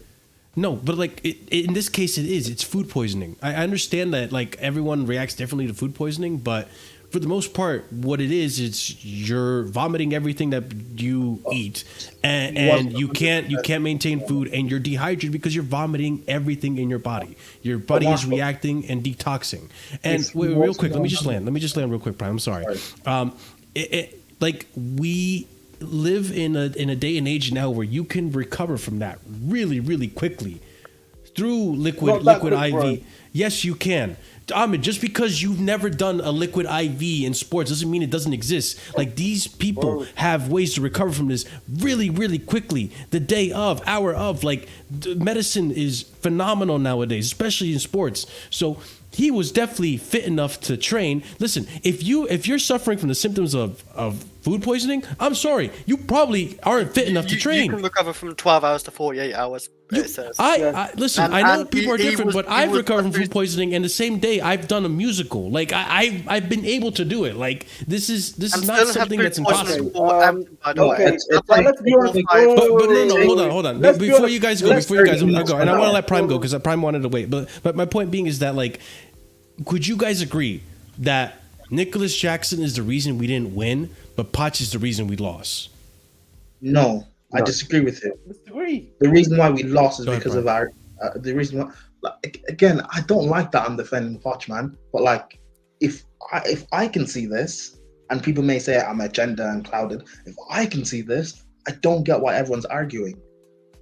I just feel like you know what it is. You know what it is. I think we all agree it's not all on Poch. Everything people want to say about. I don't think it's all on Poch, but I think we vary in how much we blame Poch on. I feel like hold on, Ahmed. Me personally, and by the way, Marshall, the IV drip, food poisoning on IV drip can work 30 minutes to an hour. So yeah, you're right in what you're saying on that. But like, what I would have done, I would have not played Enzo, played Gallagher in midfield with Caicedo, and put Sterling on the left.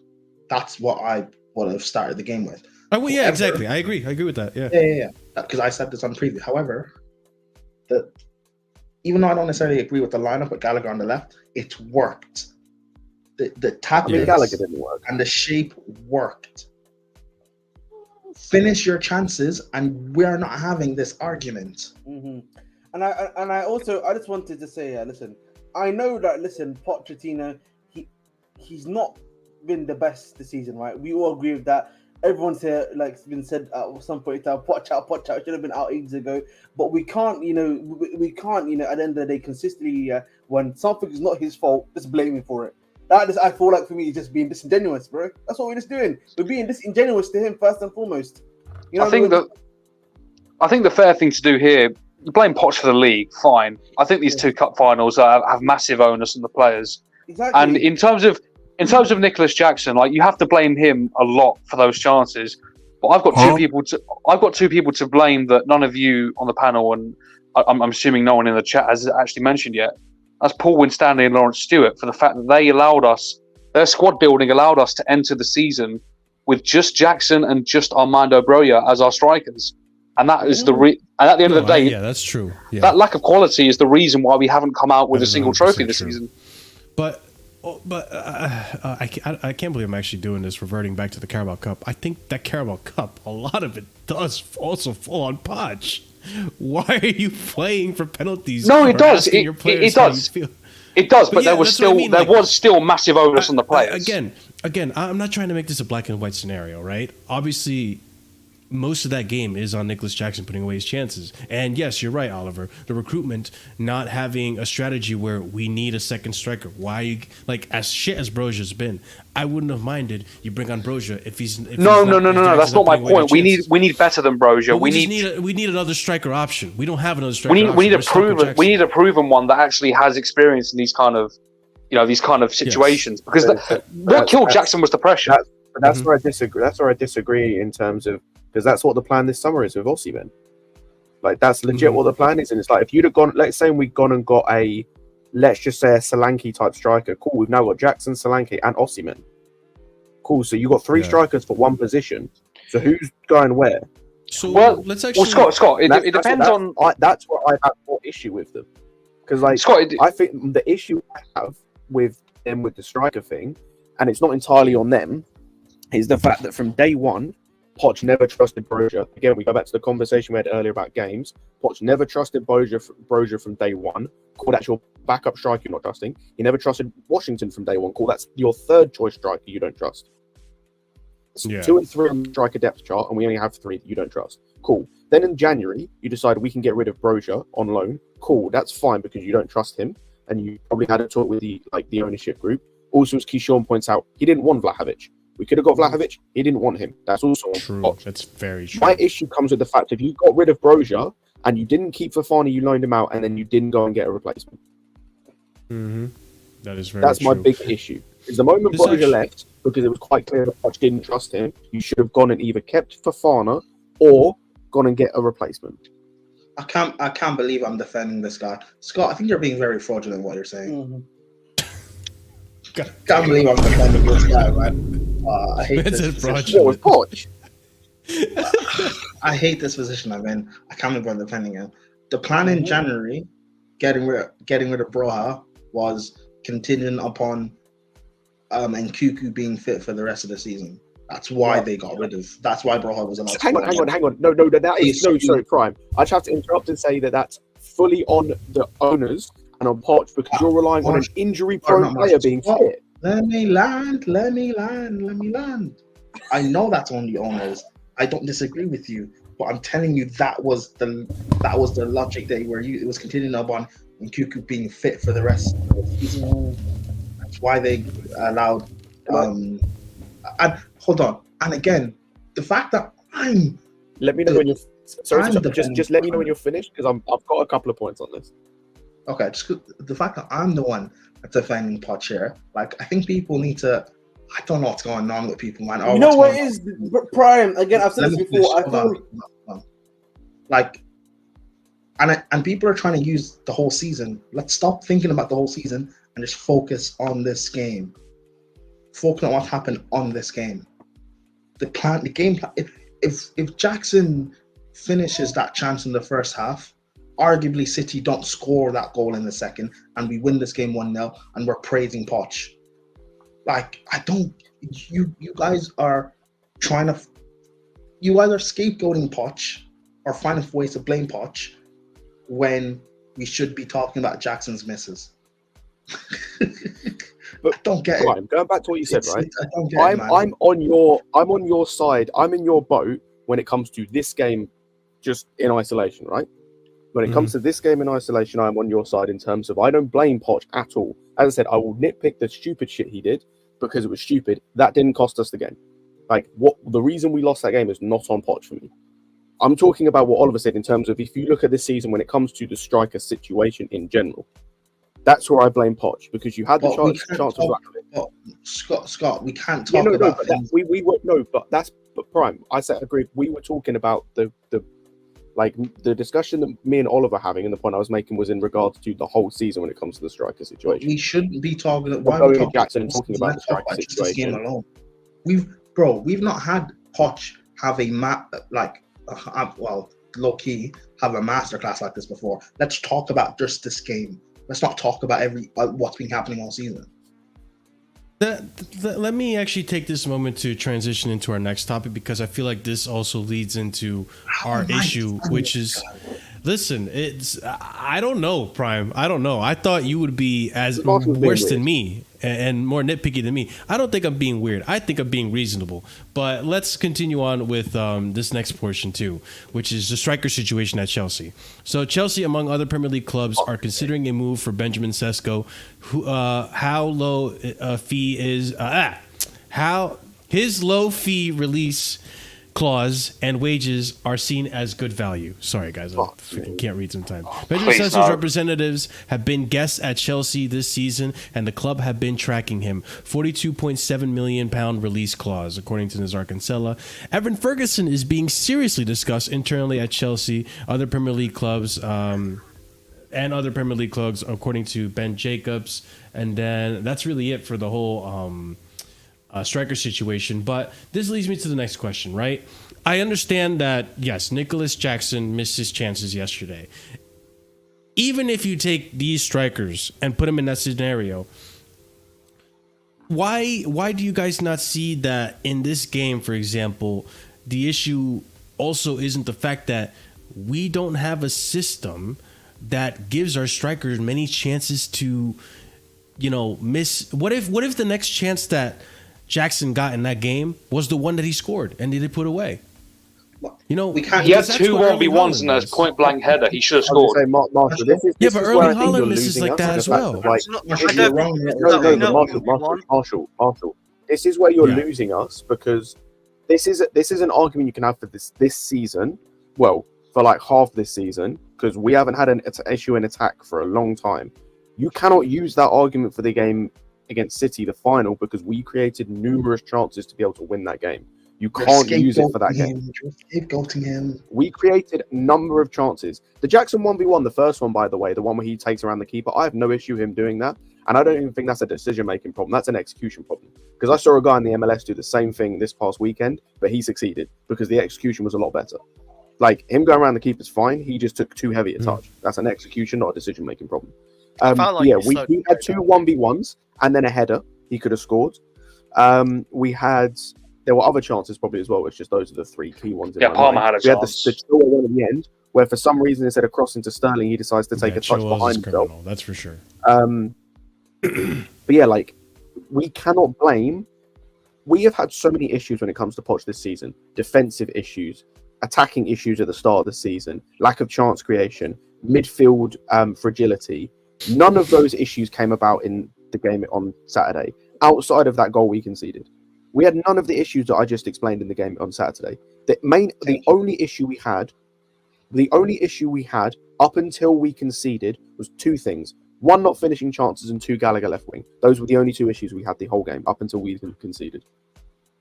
I guess what bothers me about City. To a certain extent, yes, I agree with you. No, not to a certain extent. We outplayed City. We did. We had the better chances by far. They outplayed us in the first half. In the second half, we definitely didn't. No. They had the better chances in the first half. Marshall, what do you determine being outplayed? Because they making the better chances and getting closer to scoring a goal. In the first half, I think they did. One chance. Our striker had a 1v1. Our striker had a 1v1 with their keeper. Yeah, and so did Foden. Yeah, that was off. The Foden, which was a goal line clearance by Marco Corella. Yeah. The one before that was offside, so they only had one chance. Sorry, yeah. That was one chance the whole game before the goal. For me, I felt like the first half was kind of even. The first 20 minutes was City's, and then the rest of it was Chelsea's, and the second half was all Chelsea. There's so many games this season we can blame Poch for. This is not one of them. Again, I'm not blaming this solely on Poch. I think Poch does take a amount of accountability. How much do you? That's What all I'm percentage do saying. you think is on Poch? And I said it before. I think 40% of it goes on him. I disagree. I really, I know you. I know you I guys wouldn't say disagree. that I know high. you guys all disagree. I know I stand on this one alone, but I'm just saying, if you overall this season, like we're discussing, right? I don't think if you bring in a more clinical striker, I don't think that's guaranteed to get us the win. That's not guaranteed to get us the goal. I think because the reason I say this is this way. This is why, right? I feel like us obviously because we're Chelsea fans, right? But apart from us being Chelsea fans, I feel like the overall consensus in football isn't having the same discussion about Darwin Núñez or Erling Haaland.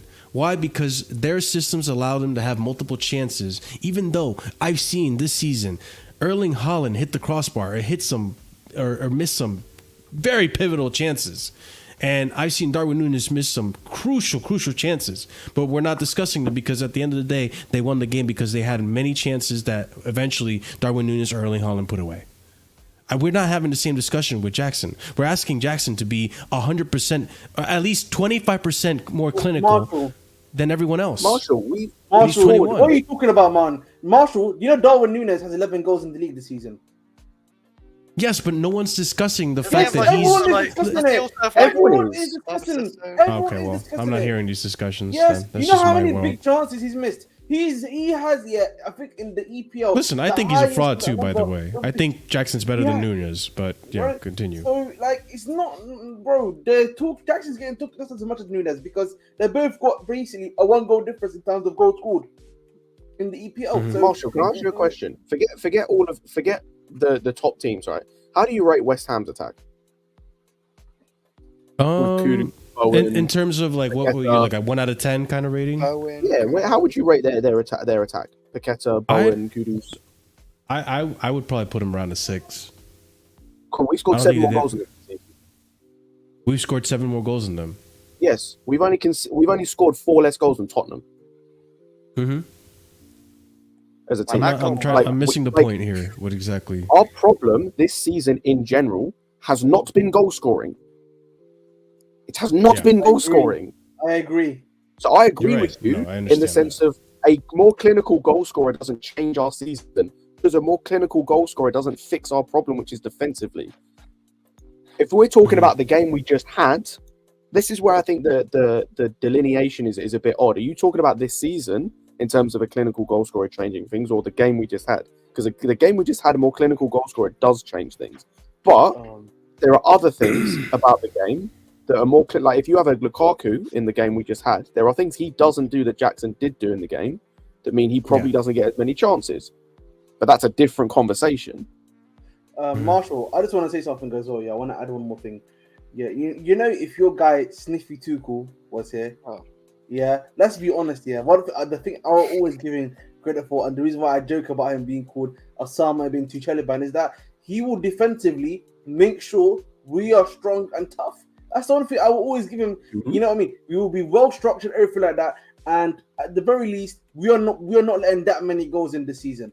And you know, the attack. If he had this attack, unironically, he'd probably be getting a lot more out of them than what is happening this season. If you had Kopama and all that, yeah, Jackson. 100%. Even if you had Jackson. Yeah, exactly. So, like, listen, this is me giving him, credit as I always give him on the tactical side of things. So, that's all it is really for me. That's all it is for me, really. Okay, and I don't mean to go back in circles, right? But you're saying right now, Ahmed, I genuinely think if Tuchel was in this situation, let's just say, for argument's sake, Chalobah's not in the team, Disasi's not in the team. Surely, I think Tuchel, and we all would have questioned it, right? We all would have questioned it. But Tuchel would have been smart enough to say, let me put a player that can actually keep up and stay on Doku. It could have been Mason. It could have been something. But it would have been questionable because it would have made more sense. That's all I'm saying. You say that. We're talking about a manager who in a, quarterfinal or semi-final against Real Madrid played James as a centre-back and Azpilicueta as a wing-back. And it worked. Yeah. We have no idea what he would have done. And my point with that, again, is I agree with you. With common sense and in an ideal scenario, Chalobah should play right back and Disasi should play centre back in that situation.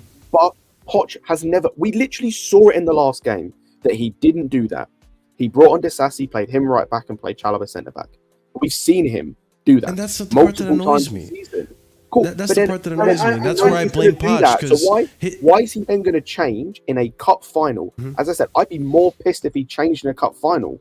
Because why are you changing it in a cup final? See, that's where I disagree. Because if real quick, Ahmed, before you go, if Poch had decided to shift Chalobah over to right back and tried to shut down Doku and we still lost because of Doku, then I would have been like, well, fuck, you did everything. It was just unlucky. I would have said it was unlucky. It's all on Nicholas Jackson.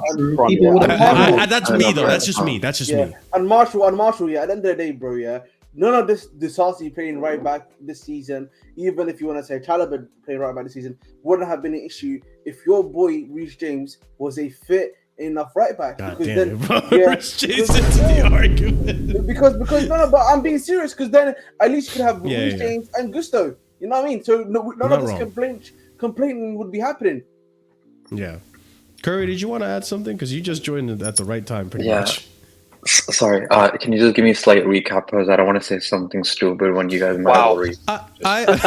It's hard to recap this. No, not the whole thing. Not the whole thing. Just give me because I was there. I was gone for 2 minutes. I was gone for 2 minutes where I was gone for 2 minutes where maybe Marshall was talking about we needed more structure in the attack, but then people were saying if we had maybe a more clinical striker, it could have worked for this specific game. I'll try my best to sum it up, and I think I can do this pretty well. Yeah. It's fine. I think I stand alone. When we're talking about the game yesterday, I stand alone where I blame 40% of that loss on Poch. 60% of it I put on Nicholas Jackson, right? And I think Scott and me agree that if Sterling was fit enough to play that match yesterday, then he was fit enough to play more minutes, and he shouldn't have could just come on the 80th minute. Whereas Ahmed and Prime disagree because of the food poisoning thing. I also think that a lot of the onus goes on Poch because he brought on Disasi for Gusto, who Gusto was getting cooked by Doku. I understand that. I think Disasi should have played in center back and shifted Chalobah to right back. Scott probably would have preferred that, but Scott thinks also he would have been pissed off if that didn't work because Chalobah was having an amazing game at center back. Prime also agrees that Chalobah was having an amazing game at center back. He shouldn't have been moved. And my whole point in that system thing that I said is that even if we, I also put a little bit of onus on Poch is because even if we had a different striker who was more clinical, I would argue that there's a possibility that even he misses a few of those chances because we don't have a system that gives him multiple chances to score goals like Haaland has, and Haaland has missed some sitters. And the same thing with Darwin Núñez. Darwin Núñez has missed some horrible sitters, but and this argument has been debunked because apparently people are criticizing Darwin very heavily this season. That is true. Yeah, but I agree it's with that point. Again, there's a system. So can I say? So part of me kind of gets your point. If we did have a system, especially with Nicholas Jackson, because he is inexperienced in that striker position, he needs to be told what positions to be in so he can learn his trade, right? Maybe Wenger did the same thing when Henry, I'm not comparing the two, please, but when Henry moved from the left wing when he was playing in the Monaco days to striker, maybe these are things like that Arsene Wenger might have provided a structure, and Jackson especially needs that because he's very new to this position. So he needs more of a structure. He needs to be told where to be, when to be, what runs to look for, and what players would make those runs around him, right? I do disagree with you with regards to he should have changed the choice between Chalobah and Disasi because I agree with Scott. The game he should have tried this was Sheffield. A lower opposition. You're not trying these magical new things in a final. If I was going to try this, I would have tried this when I was playing Sheffield last week when we tried 2-2. I would have put Chalobah and then tried it then. And then I could be like, okay, I'll do this now. Because if I'm Pochettino, yes, you can be confident in your ability, but he also knows that if he makes a magical change and it doesn't work, he's going to even perpetuate what he already has booked, that he can't win trophies even more. Right? Because he's making stupid changes. I would have made, I agree. Everyone wants Chalobah as right back more than Disasi. But then if this man has chosen for multiple games throughout the season, and even last game, like Scott was saying, then I'd rather you stick by that. But at least you're sticking by your conviction, and I don't get your thought process on why you're sticking by it, but I get it because there's a track record. But now you're deviating against probably the biggest game of our season now, basically. Because in a sense, we could have played Coventry if they fucking scored that penalty. Oh my god, we could have had a Chelsea Coventry final. Sure. So close. But you know, that's the thing. So and the thing is, yes, Marshall, actually a lot of people are criticizing Nunes on his misses.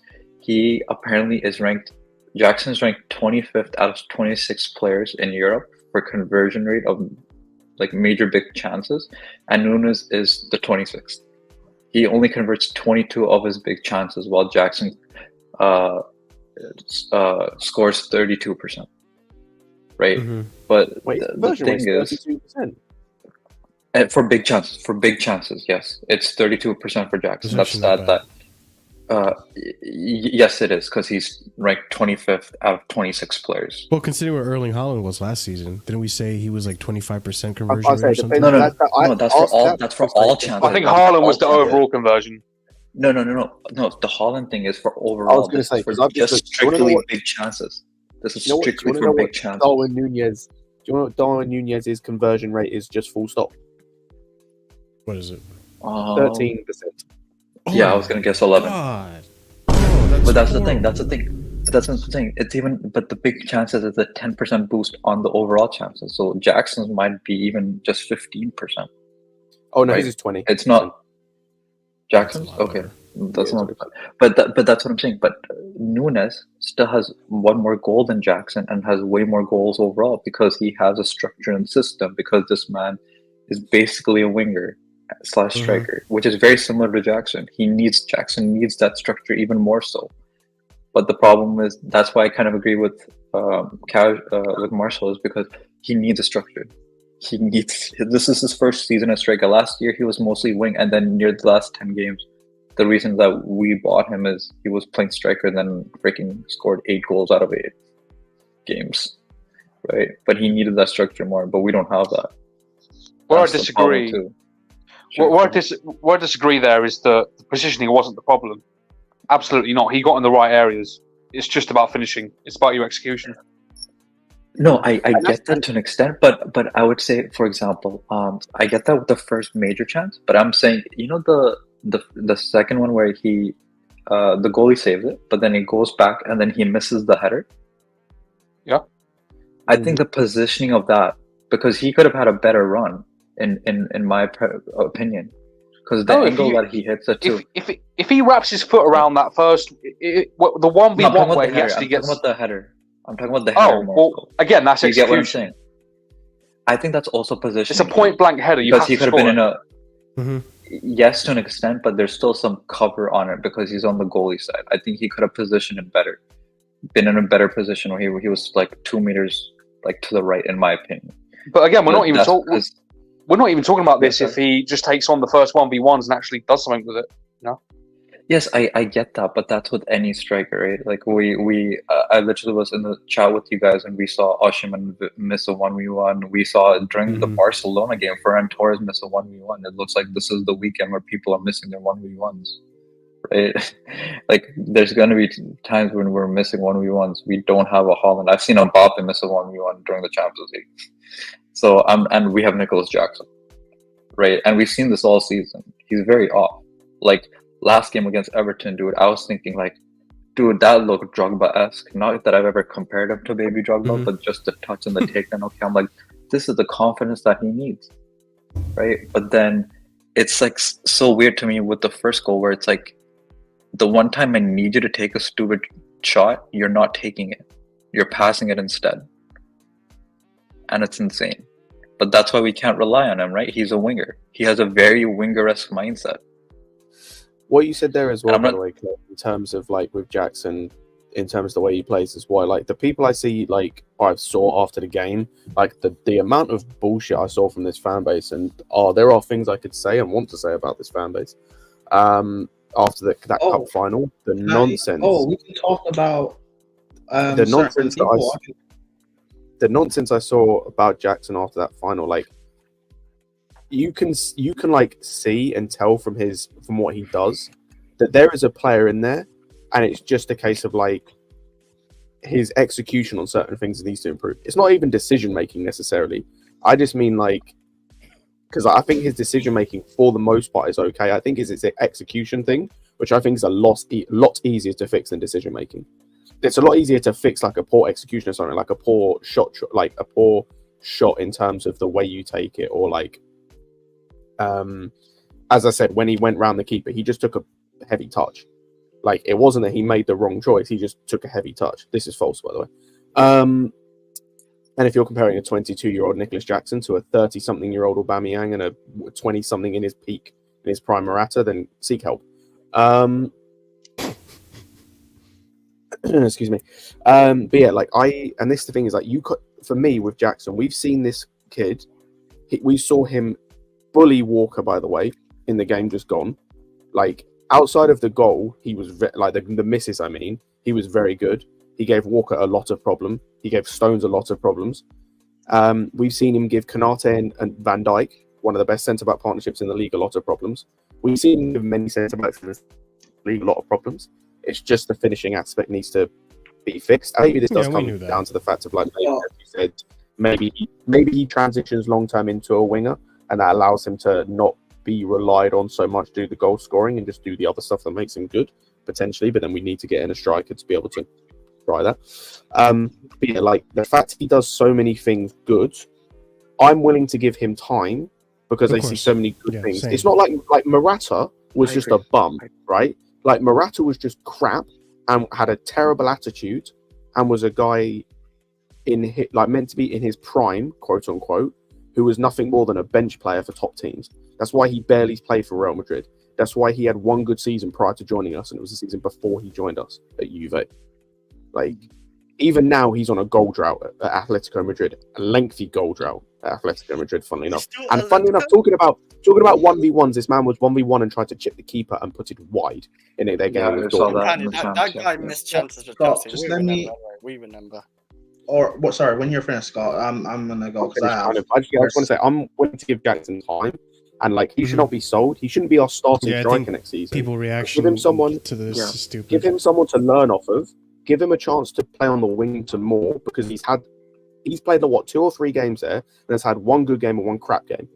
So it's like that's the sum total of his time on the wing, and we need a bigger sample size, because the game he had that was good was very good. So I want to see more of it, but we can't do that. And this goes back to the conversation we were having earlier about squad planning of, like, we could see more Jackson on the wing if we had another striker we could play at front, but we don't, because they loaned out our backup striker and he doesn't trust the third choice striker, and we didn't sign a replacement because, reasons. Prime, did you want to respond with something? Prime, you go first. No, you can go, Kirby, because I have words to say to the racists out there, so you can go first. Oh, okay. I wasn't racism. I do. You go, Kirby. Yeah. No, I completely agree with you. We were saying since AFCON, he's been having a great season. Yeah. Like, he's really been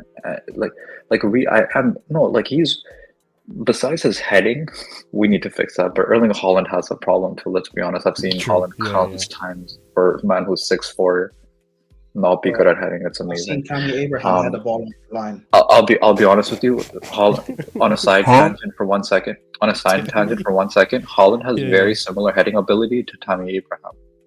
I'm not even joking. Especially this season. But no, I agree with you. I'm even fine with him being our starting striker next season if we have a backup that is so. I was talking to Prime last night. I would have Olivier Giroud right now as our backup. I would buy him right now because he is what you would say is a slower paced Jackson. If I could have Giroud's ability with Jackson's pace, that would be a godsend because he has great hold of play, links well, and he's really good at finishing. And if Jackson could learn from Giroud to be better at executing with regards to finishing and certain runs to make, and might even get better at link-up play more. That's what I would do. And then, but we do need a finisher, so I would want like a winger on the left who has way better finishing ability. But that's the thing, because Jackson can be someone who's even good at the strike position and can start for a team, but he needs someone to learn off. Right? So that's why I'm saying, like, I would take a Giroud. I would buy Giroud right now. Like, I was saying, like, dude, that 20 million we spent on Casa Day to buy him, I would have spent that to just buy Giroud back this season. And Prime, also big up you guys. I think this is a really good discussion. I mean, we're not going to agree and obviously this is why we have these panels. We don't always agree. We don't always have the same opinion, but at the same time, like, we can have a discussion about it, which is good.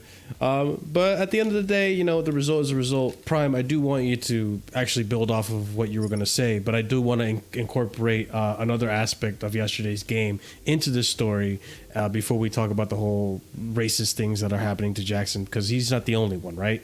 So let's actually bring up this first tweet and the next time. Yeah, exactly. Let's talk about Silva's exit, right? So yesterday, there was a big hullabaloo about what we saw on the pitch after the match. Silva was clearly upset with the loss, and people felt some type of way because there was also sights of Mudryk behind him, and people were not happy with what they were seeing. So let's start off with this first tweet.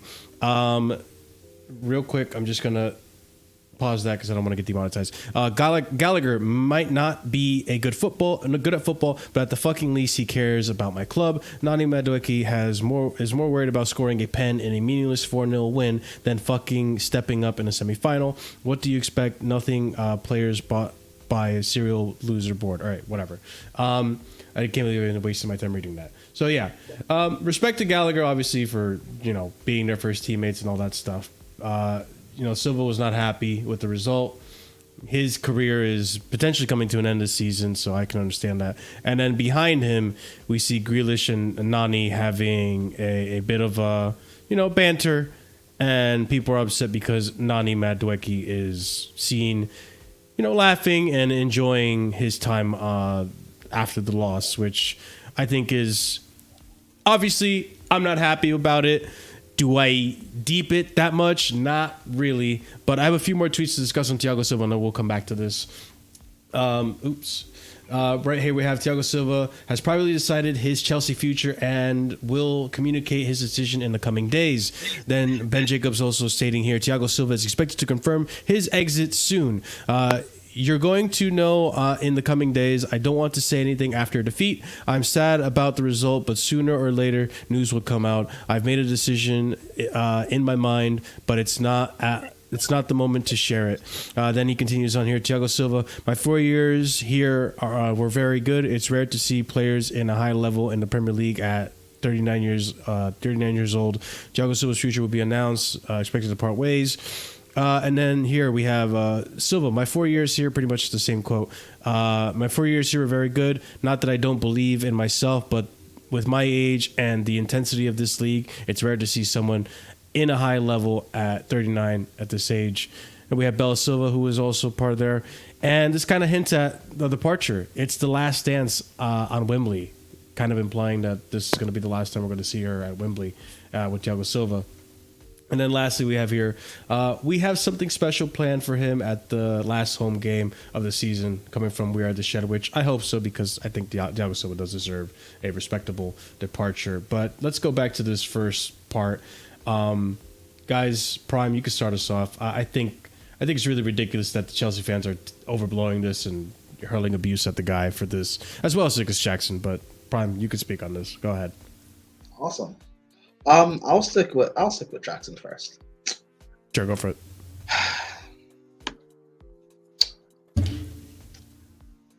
The way Chelsea fans will abuse Jackson, it wasn't too long ago that we were suffering in January and people were crying, "Oh, we actually need Jackson. Jackson, come home. I hope Senegal get knocked out of their group at AFCON. Come back, Jackson. We need you, bro. That's not good." Now all of a sudden he's terrible and we should sell him because of a few misses in semi-final against Man City. Yes, those misses, quite a few of them were criminal. Jackson has to do better. But we bought him for about 35 million, and he has outshone by far players who are worth double him. Hoyland, Nunes, what have they done this season? You look at Jackson's goal and assist output, you look at his all-round play. If he was doing this at a different club, if he was doing still at Villarreal doing this, Chelsea fans would be saying that we should sign him right now. Because that's what you guys want us to do in Benjamin Sesko, right? Sign Sesko. He's not better than Jackson. Go sign Evan Ferguson. I rate Ferguson. He's not better than Jackson. Victor Osimhen, that everyone rates. 3-4 years ago, he was Nicholas Jackson. Give Jackson time to develop. And this is coming from a person who didn't rate him back in preseason. I thought he wasn't good enough to play for Chelsea Football Club. But look at the way he's developed throughout the season. Do I think he'll ever be a clinical striker to lead the line for us? I genuinely don't know, but I'm curious to see if we can't get Osimhen or we can't get Gyökeres or Tony. I would want to use Jackson for another season. Now, provided that we get a backup to him, I would rather I was spoken with Curry P last night on the phone. We should have kept Aubameyang. Having Jackson learn from Aubameyang. Do you know how much he would have developed this season? And also, what Marshall was talking about, a structure or lack of a structure that we had. If Jackson had a proper coach this season, you know how much better he would be. Mm-hmm. If he had a proper coach, we probably wouldn't be talking about needing to spend 100 mil on Osimhen. We'd be saying we have our 100 mil striker at home. Jackson gets too much. He gets too much flack. And also, especially for his price tag too, which is ridiculous to me. And also, arguably, if Sterling had started this game, Jackson would have assisted Sterling for a goal because he's done it quite a few times this season now. Wade Jackson links up with Sterling, he links up with Nkuku, he links up with Mudryk, he links up with Cole Palmer. His all-round play is brilliant. There are a lot of teams in this league, top 6 teams, that could use a Jackson right now. Man United could use Jackson. Arsenal could use Jackson. Liverpool could use Jackson. Spurs could use Jackson. But yet we're complaining. But yet you want Evan Ferguson. Evan Ferguson's not doing what Jackson's doing at us right now. Sesko's not doing what at our club right now. He's doing no difference in goals, I think, for the Bundesliga. And even Osimhen that you guys want, he misses chances too. So who's to say he doesn't have the same game against Man City? What are we going to say now? We wasted 100 mil on him. He's a Lukaku regen. Get rid of him. Is that what we're saying? Oh, get rid of the guy. He's Lukaku. He plays in Tim's. He's black. Racism. Is that what we're going to do? And speaking of racism, Madueke. Am I personally the biggest fan of him? No, but he has shown a few glimpses at times when he has played. People talk about the whole penalty situation. Yes, that whole thing's a bit of a mess, but I think people are making a bigger deal out of it than it needs to be. And who's making a bigger deal out of it? The English media. And of course they're going to do that. They're going to sensationalize everything to do with Chelsea because it gets clicks, it gets views. You Chelsea fans are stupid enough to fall for it. And that's why we talk about it here on the channel, because it gets views. So people are just making a big deal out of it. People talking about Madueke laughing after the semi-final. Eden Hazard did the same thing, and Chelsea fans praised that and loved it. Oh, you mean when he's at Real Madrid? Tic tac. Yeah. Sound. Tic tac. No, I don't. Tic tac. That was his Is it- reaction to the I mean, the Real United Madrid fans did get pissed off of that. Chris, I mean, we would. But listen, but the thing is he's though, not playing the thing for is, us. building off of what Prime is saying, the thing is though, Chris, no Chelsea fans were saying like, yeah, I understand where Real Madrid fans are coming from. Well, I don't No, think we no, care, no that's one the said problem. that. Yeah, I of don't course. think we don't care Because that's what- it's one of those things that they didn't care then. I would also if you're say gonna be- Madueke and Grealish ain't teammates. My Really. favorite if they never cared played. here, why wouldn't they care back then? And there were Chelsea fans I'm saying, not. By the way, I don't even Gosh. care. Like Or not Lukaku even is care in the and- sense and- of like, oh, how Lukaku- disrespectful of him. Nah. Like, just Nah. understanding where Real Madrid, the Madridistas were coming from. Go Can I ahead. continue? There were Chelsea fans saying at that time, why are Real Madrid fans complaining? It's not a big deal. He used to That's play true. for Chelsea. It is what it is. He's hanging out with his friends. Mudryk, Madueke and Grealish, they're both English. They're probably friends, or they probably know each other. So why is that any different? I remember the same thing happened to Lukaku as well when him and De Bruyne had a little handshake on the pitch and a little exchange. Little It just smile. happens. The all- teammates. It looks bad. Now it looks bad because, and this is very smart from the English media, catch a Chelsea player doing something bad, and now it's post blasted everywhere and it's sensationalized. It's very smart from them. Mhm. Very smart. But you guys are also dumb enough to fall for it. It's for me. It's not a big deal. What you guys are gonna do? You're gonna abuse him. He's gonna, and this is not the first time it's happened with Madueke. Was it like a couple of months ago where I think he had a bad game, but like he posted like a video of him and Carney in a car and they were like singing and stuff or rapping the music or whatever, and people were giving him abuse as if football players don't have their own lives and can't have fun outside the That sport. rings a bell. Like why But- why is it when it's a black player it's a problem, but Mason Mount stunk for 2 years at this football club and he was making TikToks online with social media influencers and no one said anything. Exactly. Why is that not a problem? I mean, But that's let me not ask where you he's doing his something. head Well, let bobbing me and ask the everything. panel something. I don't like yeah, I say Chelsea fans are racist as a bit of a joke, but like, I don't like talking about this stuff because it's not fair. The way Chelsea fans treat Raheem Sterling, I'm not Sterling's biggest fan. I don't actually like, rate him, but the reason why I defend him because he is not as bad as Chelsea fans would make him out to be.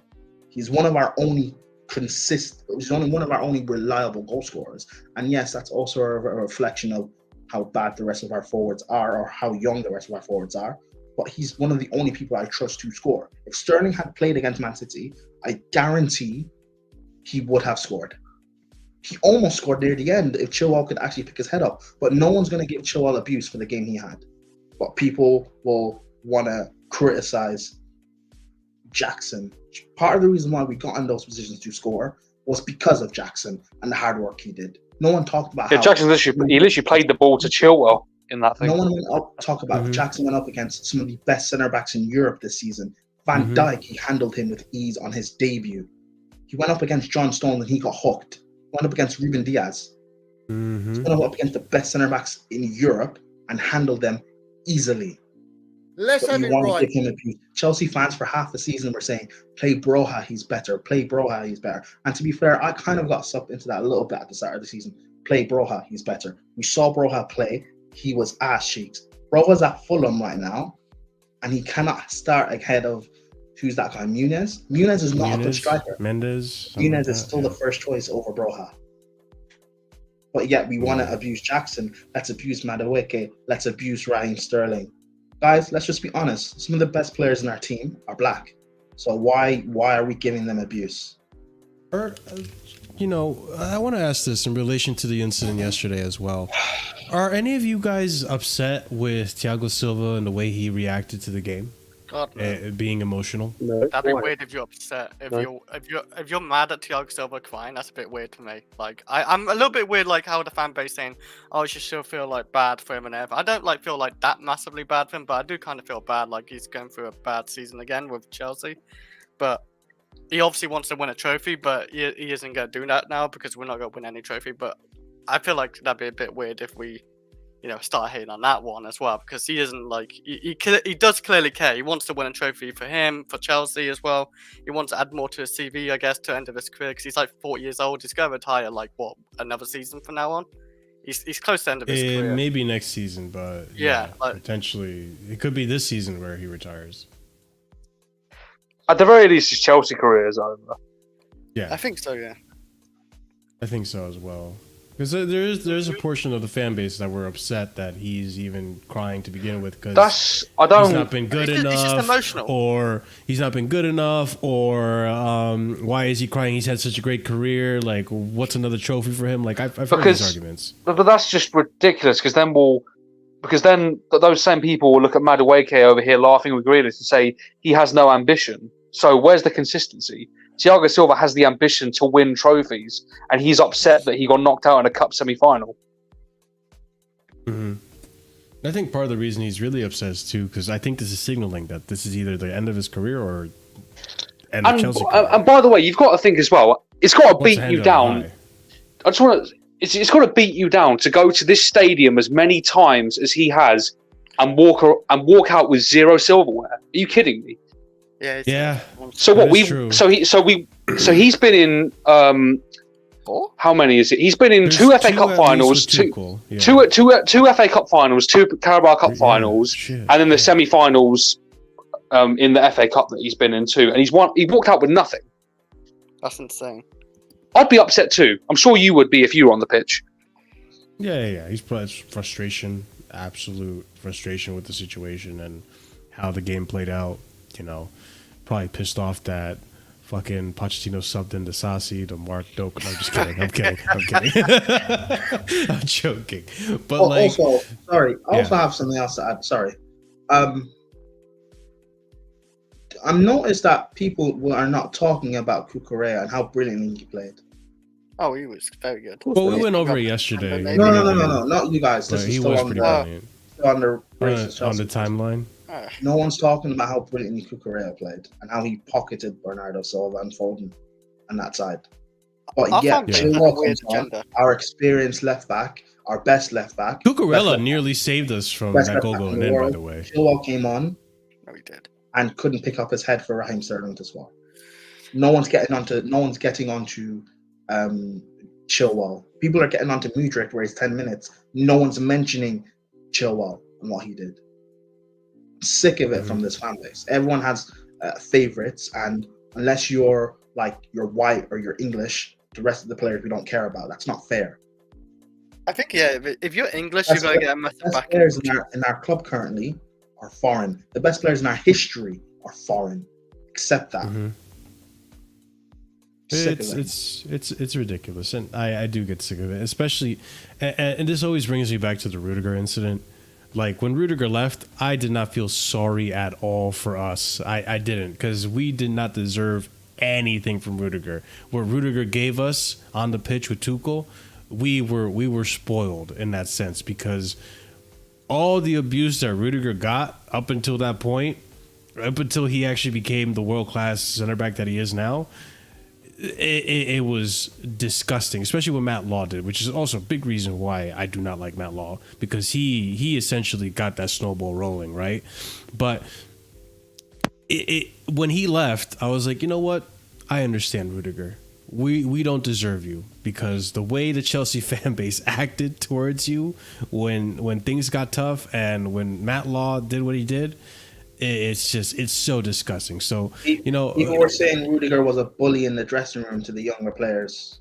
Well, to the academy players. Well, you know what? I'd bully the academy players too. The vast majority of them are not good enough for Chelsea. I'd bully them as well. Mm-hmm. Yeah. So I don't know about that, actually. No, I'm serious. The majority of the academy players are not good enough. I'd bully them as well. It's okay. That's just you. But yeah, it's just ridiculous, this scenario. So it is being overblown, and like, I get it. It doesn't look nice. It's obviously, especially in front of Thiago Silva, like the way it was imaged, doesn't look great. But Nicholas Jackson, sorry to keep going on this. Nicholas Jackson scored a hat-trick against Tottenham Hotspur in his debut season. That's not been, forget even his debut season. None of our legendary strikers have ever scored a hat-trick against Spurs. Because it's 9 man. That's what people say. It's 9 man. People want to come in and say Jackson should have scored 5, so the hat-trick doesn't count. Yeah, it's ridiculous. It still counts. It was. I remember he wasn't that great. I think he's on course, or has he already done it? I think he's outscored Drogba's first season, or is he on course to do that? He probably has. In the Premier League, he probably He's has. on 11, no? He's on 11 goals now? I mean, Rob didn't 15 start that goals. fast. Jackson's going to end the season on 15 goals in the Premier League. Mm. I thought he'd barely get 10. He's going to get 15. Cut him some slack, please. Cut him some slack. He might. Let's actually continue on then, and let's talk about someone who he shouldn't cut some slack, which is our boy Mauricio Pochettino. But let's. Oh shit! I didn't have to save. All right, hold on, 1 second. Sorry. Boom. There we go. Poch update. Okay. So let's start off with this first tweet right here. Mauricio Pochettino was not very happy with how last night's post-match press conference went. He argues with the journalists over questions being asked, and this is in regards to the penalty bus stop that happened. I'll actually play the video. Give me 1 second. Let me actually do this properly because I don't think the video gets me demonetized, so we should be good here. So you guys can actually hear the audio of what occurred. You all one press conference. You stopped the press conference. We didn't stop the press conference. Eh? You stopped the press conference. No, the first question was in this way. In this way was. Management of a press conference. Okay. So, in regards to this, we found out that it was Mail Sports say the individual involved in the press conference row was Neil Barnett, former Chelsea stadium announcer. Now, this happened because, not gonna lie, I was there. It was Matt Law. I don't know if this is actually true. But No. no, I don't think it is. No one said it was Matt Law. No reports have said that. No one actually said it was Matt Law. But he was being asked repetitively, and everyone, rather than actually asking about the 6-0 victory, everyone was just focused on the penalty bust up, which I think is ridiculous. Like, come on. Like, I am so, like, I honestly hate a lot of our press conferences, not because of what Poch says, but also because of how the journalists approach it. Sometimes there's a few journalists that actually do their job and ask the questions that all us fans want to know, which is the injury updates, what's going on, and like the tough questions. But some of these guys focus on the stupidest things that like no one cares about, and no one asks the like valid questions. And it's just so frustrating. So when this happens, honestly, I'm happy Poch walked out. I'm happy Poch walked out on a presser if this is what's being asked. And I'm pretty sure this Neil Barnett character is banned from press conferences anyways. Oh, geez, I forgot to actually change this to the other screen. Sorry. I'm pretty sure he's been banned from press conferences anyways from the previous regime because he was leaking information. So at the end of the day, like, this shouldn't have even happened to begin with.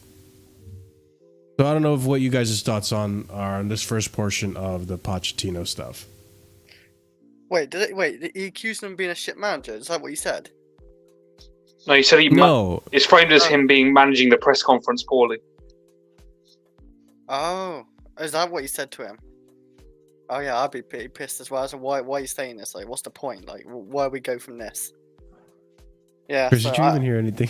No, I Chris. That's why I asked. Pochettino kept being asked about the penalty bust up against Everton over and over again. And then Pochettino walked away, and Pochettino went back and forth with this guy, this Neil Barnett guy who kept asking the same thing. And Neil Barnett says shit management and shit press conference, whatever the fuck. Listen, it looks bad. I don't think he should have walked away because it just looks bad. We don't need more of a media mess than we're already in. However, Poch has every right to do that. If you're continuously asking stupid questions, I don't have to sit here and listen to your questions. Mm-hmm. I pretty much agree with what Prime said. I don't even. And also, Will also. Why am I defending Poch so much tonight, man? I don't like it. I don't know. There's just something wrong with you, man. Marshall, give me something else. Just give me something about Poch's on that. We'll get to it eventually. Poch didn't cancel the press conference. The press officer did, and Neil wasn't arguing with Poch. He was arguing with the press officer. So yeah, it looks bad. But at the end of the day, too, like, stop asking the same fucking questions. Like, and I get it. Like, I honestly don't care that Poch walked away. I think I like that he walked away because you won the game 6-0. Cole Palmer got 4 goals on the night, and you want to keep focusing on the penalty bust up? Oh, I didn't even look at the right picture. Yeah, that's on a different game. I think. What's wrong with you, Chris? What is wrong with you? Okay, yeah, okay, that makes even more sense. What the fuck? Why is he 6-0 and you're talking about the one penalty? Like, who gives a shit, man? There's so many narratives where it's saying, only 4 Oh goals. We scored by 6. We kept the clean sheet, so that ends the streak of conceding 2. Jackson scored a wonder goal. The narrative of, is Chelsea finally starting to click? Can we actually go and beat Man City? There's so many positives to take from that game, and yet they want to focus on the penalty incident. Again, like I said, they're making a bigger deal at the penalty incident than it needs to be. Mm-hmm. Yeah. Again, the penalty incident looked good, but at the same time, like, dude, come on. There's so many other things. It's not the main discuss. takeaway from a 6-0 victory. Exactly. I've seen Drogba and Lampard fight on a field for a free kick. It's not that deep. It's not. Mm-hmm. Yeah. And listen, with these journalists, right? You know, they want to exploit the situation until someone bites back, and then they want to play the victim. You know, I see their game, and it is what it is. Like, yeah, just very unprofessional. Not either way. To it's disrespectful to Pochettino. I think that's one thing you got to say. You know, for him to have arguably the best performance and result of the season, and that's not a single part of the conversation. Like, you're going to feel a certain way about that yourself if your work is being disregarded like that. Oh yeah, I 100% get it. But let's continue on. These are a little bit more insights on Poch's, approach this season, right? Another part of Pochettino's preparation could involve him laying on a session he has used previously by setting up a 10 versus 11 match in training. The team with the full complement are tasked with lining up in the shape of their opponents. In this case, City and 4-1-4-1. While the side with one man less have to show a willingness to be brave on the ball and press in packs when they do not have it. That's interesting. We continue on here. There will be fans who think Pochettino should be gone regardless, but this should only be considered if there is a better option willing to take his place. Liverpool and Bayern are far more attractive propositions than Chelsea at the moment, according to Simon Johnson. Then we have here Chelsea ownership. No, they must do better, and expectations are higher. They do not want any excuse and are adamant that despite public noise, they'll get this right at Chelsea, according to David Ornstein. And we have here, Mauricio Pochettino is well liked and respected within Chelsea. Chelsea always planned to assess the season after its conclusion, and one of the aspects under most scrutiny will be Pochettino's performance. Then we have here the final tweet from Simon Johnson. Reaching the latter stages of both domestic cup competitions has provided cause for optimism, but not lifting either trophy also raises questions. Not for the first time in his career over whether Pochettino is a winner. Ladies and gents, I think we've already kind of come to a consensus on this, that we already know that Poch might not be the one to take us going forward, and that I don't think he's a winner. Go ahead, Prime. I gave you something to agree with, but do I agree? I can't believe I want to say this, man. Prime is taking a face turn. Is that the right terminology, Chris? You know the wrestling thing. Listen. Everyone knows I threw him off a cliff yesterday. However, if they are genuinely serious about keeping off, you back him in the summer. Get him the experienced players that he actually wants, that suits his system, and you keep him for the full season. Don't sack him. If this is who you truly want and you want to back him, you back him properly. I'm sick of this, like, where we say we're going to back a manager and then we just sack him in a few months anyway. Because if that's the case, then you should have sacked him at that time. Like, if you're going to make the decisions properly now, because there are a lot of quality managers available. If you're going to stick with Poch, then you stick with him for the full season. I don't want him to get sacked, and then we're scrambling around in November for an interim and we end up bringing back Frank or something again. It's a waste. We've wasted that. That would be 3 seasons wasted. So that's just, I can't believe. I mean the more like calm, rational one, and Marshall's being all I think I'm being calm and rational, but you guys don't want to fucking put any onus on Poch, even though there is some to be taken. But 40% is a lot, bro. yeah, well, that's how much he gets. Chris, what are your thoughts on everything I read, or did you even hear anything I said?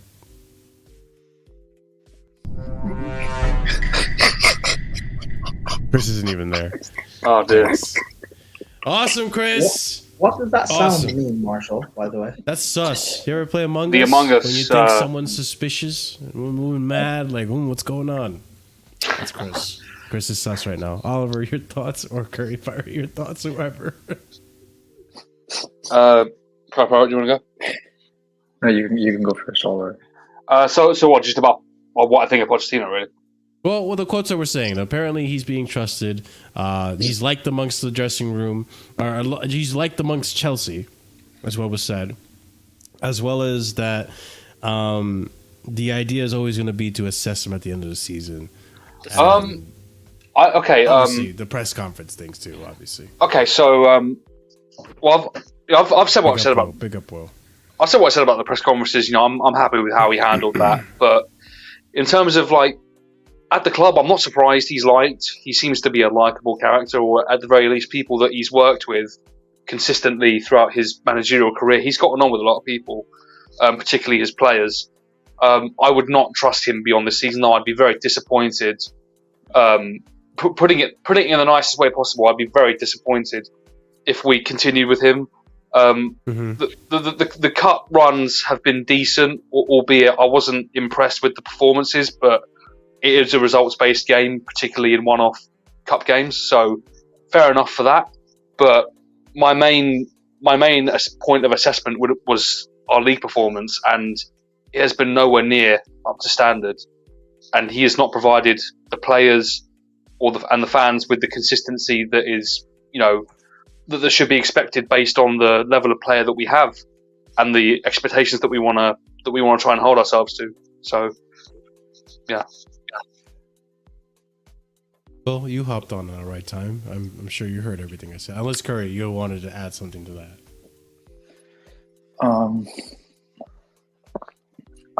You know how Prime was saying we need to back him next season fully? Yeah, I disagree with that. No, I didn't say we need to. I didn't say we need to. No, I'm saying if the management has chosen him as the chosen one next season, then we need to back him for the full season. I don't want people to think I'm boxing mad. When he's telling me we need to back him for the entire season, I'm like, yeah, now we're taking it too far. Just back him in the transfer window. But if he's like, if we're not battling for top 4 by December, sack his ass. I don't have time for this nonsense. I'm not wasting 3 seasons of Chelsea for this nonsense. Okay, we need to save some seasons. We can't keep on completing seasons with. Why can't we just give Pochettino a chance next season, man? See if he can build on from this season. The problem. No, I agree. But by December, if we're not challenging for top 4, we don't need to be in a top 4 So who do we bring in? Jose? No, Chris. He's my goat, but let him go. Do I need to send you the frozen we song? We might have Frank Lampard for like a 4th time or whatever it is now at this point. No, Hey, dude, follow there's the managers bring out Tommy there. T back.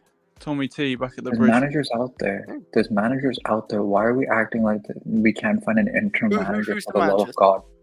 That's not Frank Lampard. Dude, we had a Gus Hiddink situation so many times. We don't need to bring back Gus Hiddink, but we can find someone to be interim.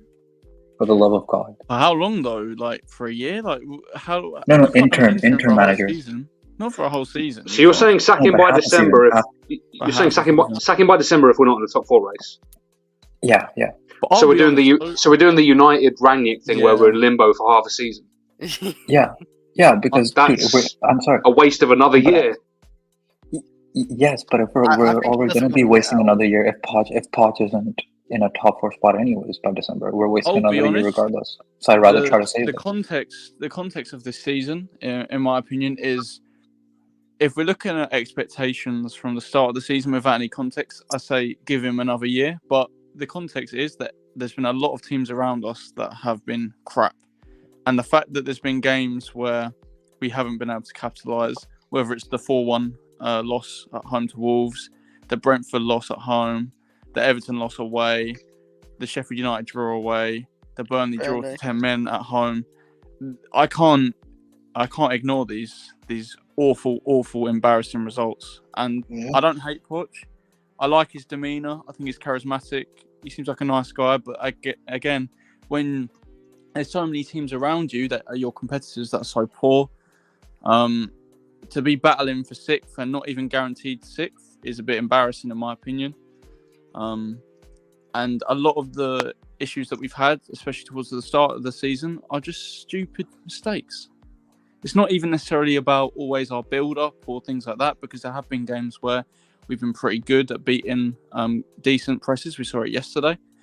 Tactically, I don't think he's dreadful. It's just stupid mistakes like misprofiling players, forcing players into the team, leaving such gaps between our midfield at times. It's just not good enough, to be completely honest. And a more competent manager would have us 6th right now at least, even potentially 5th, because Tottenham have been in and out of form all season as well. So I feel empathy with Poch with injuries, but everyone has injuries as well. So I'm kind of at the moment where I'm Poch out with like a lowercase Poch out, if you get what I mean. Yeah, I'm not desperate to get rid of him, but I think I'm a bit underwhelmed by this season. I think, just one thing I thought, just quickly, Brian, one thing I forgot to mention as well, the Ian Matson thing is a blood stain on his tenure at this club. Doesn't work. So people want to find a way to blame the ownership for that one, even If though we had I don't think the plan was ever to be. If we had Ian Matson, he assists Sterling, and that game goes into extra time. He literally made the same assist, but from 60 yards further back. We could arguably win it in extra time, and all of a sudden, everyone's praising Poch instead of trying to blame him for the game. But whatever. Marshall. This is his fault. It's his fault that Chilwell's there. True. No, but what Will said is true, because even as poor as we've been this season, we're still in the hunt for top 6, and that shows how bad everyone is around us. The likes of or how inconsistent they are around us, likes of Man United and Spurs, etc. And that's why it's so important. We need a proper coach to come in. I'm not saying everyone keeps talking about how, let's get Flick, but Flick won't come. We don't need an elite world-class manager, because our squad's not ready for that. Our club's not ready for that. We need a cultural reset, which is what Potter and Poch were supposed to do, by the way. They're supposed to come in, complete cultural reset, and lay the foundations for 2-3 years for the guy, the winner, to come in and win things with. And unfortunately, it hasn't worked with those two guys. But the next manager that comes in, it needs to be so important. And if it is a De Zerbi or whatever, I'm cool with that. He can lay foundations for 2-3 years, and the next manager we bring in, the winner, can actually start winning things. I'm cool with that. I don't want De Zerbi. I didn't say I want him, but it seems like we're linked with him. If it's De Zerbi, if it's Amarim, whatever, I'm cool with that. But just make sure you get the right guy. This club, these owners, they need to know what their philosophy, what their style of play is.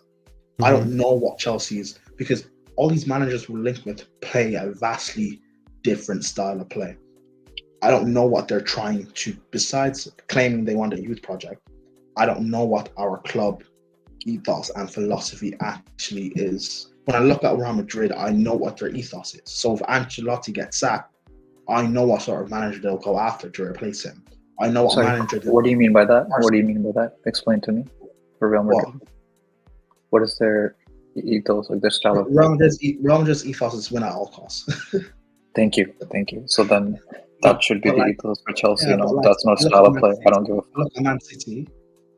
They will bring in a manager that's similar enough to Pep in terms of style of play, philosophy. We need a club ethos and structure. With Roman, our ethos was win at all costs. So we had a group of winners, and we could bring in any sort of manager with any sort of style, and it worked. We don't have that anymore. So we need a established club style of play. So when our manager gets sacked, the next guy that comes in has to follow in the club ethos. I look at Arsenal and Arsenal fans saying we can't get rid of him because he is the project. that's not how you build properly. Because when Arteta leaves, that's then insinuating that Arsenal will crumble and fall apart, which isn't the case. Prime, do you know what I think our ethos is now? I can't lie. I think it's not necessarily to do with style of play. I think we're almost trying to build like a friendly kind of like, how do I put this in? Almost like a PG kind of club almost, it feels like. For example, we decided to get rid of Thomas Tuchel, who was sometimes a bit disruptive by reports and didn't communicate as well. They wanted their own guy. They wanted someone that could communicate with them and be on the same page. Mm-hmm. It looks like they're focusing on managers that have a relative track record with trying to have good man management with young players. So we've gone from Potter, we've gone to Poch. Potter didn't work out, but both of them kind of are similar with their man management styles. I think they're quite friendly characters, etc. The targets, the realistic targets, are probably going to be similar, like an Arnie Slot or a De Zerbi. It's probably going to be something similar. They both have similar styles of play as well, so you aren't wrong. I think that's kind of what they're going for. I think Potter, by the way, I think Potter this season has been very lucky that we've had fortunate draws in the Carabao and FA Cup. Potter had to deal with Man City twice. If Potter was given this draw, we reach both finals. Remember what Potter did in the Champions League with us? I disagree because of the players he had. No. I know, but I'm talking about with this squad. I would still disagree. With this squad, I still disagree. I'll be honest. I was talking. It's up in the air. I can't. I'm on the fence. People seem to forget what Potter had to deal with. Potter's defensive structure. If we had it this season, we would be sixth right now with all the issues. Maybe even higher, fifth. The way Potter is able to open an attack, bro, we would be in this conversation. And all of a sudden, I agree with you. We would be higher up. I agree with you. We would be higher up with Potter, but I don't think we would be better in the cups because, like we saw yesterday, and we've seen throughout Potter's career, there's one thing we know he's good at. He's good at having Pep's number. Throughout Spurs, throughout Spurs, and it's shown with Chelsea this season. All the games we could have won all 3 games. But Spurs had a Heung-min Son and a Harry Kane, right? And we're talking about how we got knocked out by Man City last year twice. No, bro. I'm talking about if Potter was here this season, he would have got to these 2 finals as well. With these players. My point. I don't think so because I think Poch is the best bet to beat Pep. No. I'm talking about getting to the finals. Yes. I mean, to be fair, you have to win the semi-finals to get to the final. Man City, we had to beat Man City. That's what I'm saying. Fine, the Carabao Cup final and the FA Cup semi-final, fine. Bearing in mind, we only against same thing though. But I don't understand that. I don't understand the argument. We were in the Carabao Cup final. Away at the Etihad in the league under. Oh no, shit! That was actually Lampard. Shit, I'm trying to think. No, you're thinking of Stamford Bridge in the league with a 1-0. I was also thinking of the because the away tie in the league last year was a 1-0 loss as well, wasn't it? At the Etihad, but it was under Lampard. I thought that was under Potter for some reason. I think I feel like I agree. A lot better. I feel like I agree with Prime, and I did say this earlier in a previous stream where, like, if you given this squad to Potter, I think because, not to say I like Potter's mentality and his character, but he had a system. And it's not like last season we didn't create chances. We just couldn't put any chances away. Like there was attacking prowess in his system, and there was something. There was, there was chances to be created, but we had a Mason Mount playing in the 10 that would drift to the left, or Mason Mount that would play to the left wing and he would drift to the 10. He was obsessed with playing players that weren't serving him, which could have been a downfall for us this season if we still had Potter. But it goes back to the argument that I stated when we were talking about the Man City game yesterday, where maybe in an actual system that creates chances, We're not having a discussion of Nicholas Jackson missed a clear-cut chance with the 1-on-1 with the goalkeeper. We would have been talking about a 1-0 or a 2-1 victory for Chelsea because Jackson would have had 3 or 4 more chances to score in that game. So it's all hypotheticals, right? But I strongly believe that with a actual system, if you give this team to Potter, then we're having a different discussion about this season, and we're talking about potentially breaking into top 4.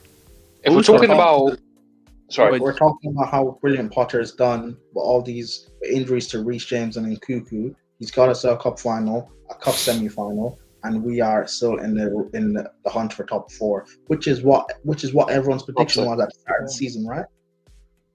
Well, at the start of the season, I said getting close to a trophy, which we did get close to a trophy, and time will tell at the end of the season if we get 6th place or not, because that's the other prediction. Potter just had the I think Potter's downfall really was how divided the squad was, and I don't think. But that was because of the players that were there. Yeah, that's what I mean. I think Potter should have been. If he was more, and that's just his personality, but if he was more ruthless and said, "Listen, these group of players I don't want, so you're exiled," like a Jose would have done or a Conte. But Tuchel did that. Tuchel kind of did that, and he's been he was criticized for it. Well, he got fired as well. The players. There's a way to do it, though. There's a way to do it. Tuchel didn't go about it the right way, and do plus, you think Potter would have been the guy? No. But what Tuchel did was did Tuchel not basically say, if you don't want to play or something, put your hand. He up? segregated the dressing room, and then he started doing these weird things where he played the players that said, "I'm not with you." So that's just a mixed messages. He played the players who said, "I'm not with you." That was the report, yes. The problem That with doesn't make any sense, though. But Chris, you don't remember Ziyech had his thing to PSG cancelled, and he started the next game. What's that all about? That was I do remember. If Potter had said, "Listen, you guys, you're training with the under 16s or whatever. You're not part of the first team squad," because managers can do that. Jose did it to Schweinsteiger when he first joined Man United. He exiled him for the first team. Ferguson did stuff like that. But the thing is, though, Prime, I get what you're saying, but I think it doesn't work for Potter because, 1, Potter didn't have any pedigree going into that team. And 2, I think it doesn't work for Potter because I actually thought about this the other night, and maybe you guys agree with me.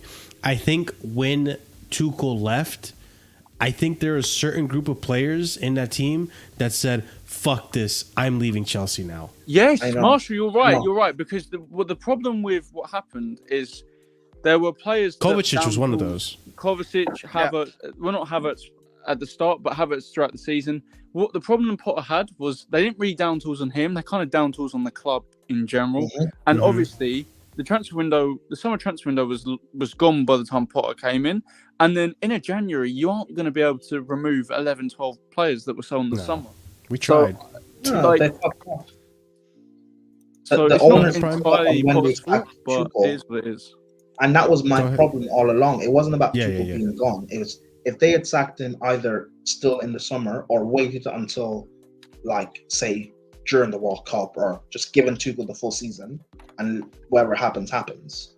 It's a lot easier to do that. But when they've been sacking managers has made us even worse doing it at the wrong time. So, but yeah, maybe arguably Potter did deserve the season. So yeah, my bad, guys. No, I can't lie. Even if he did, he might have got he might have got unlucky. But at the end of the day, you can't be 12th and not be punished for that. Just win every time.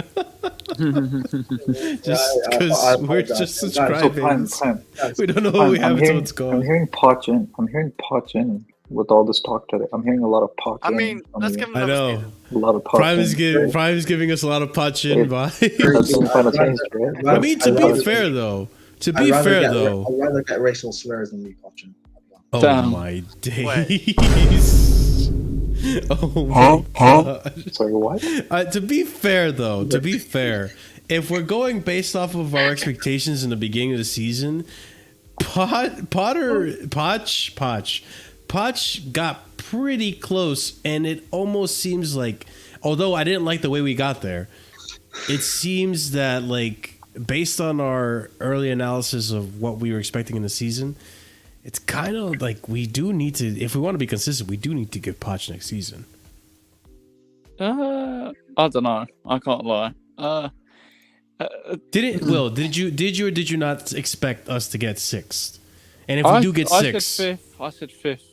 I think okay, around that. So sixth ain't too far off. But I also expected us to be better than we were while finishing sixth, and also be around more competition. So getting sixth now to me isn't as impressive as it might have been at the start of the season, because when context changes, like the expectations also change. Yeah, it's been a really weird season. There's been probably more ups than last season, obviously, because we're higher up the table. Definitely true. Yeah, Mm. we've had players like Cole Palmer playing well, Gusto playing well, Jackson at times has been brilliant as well.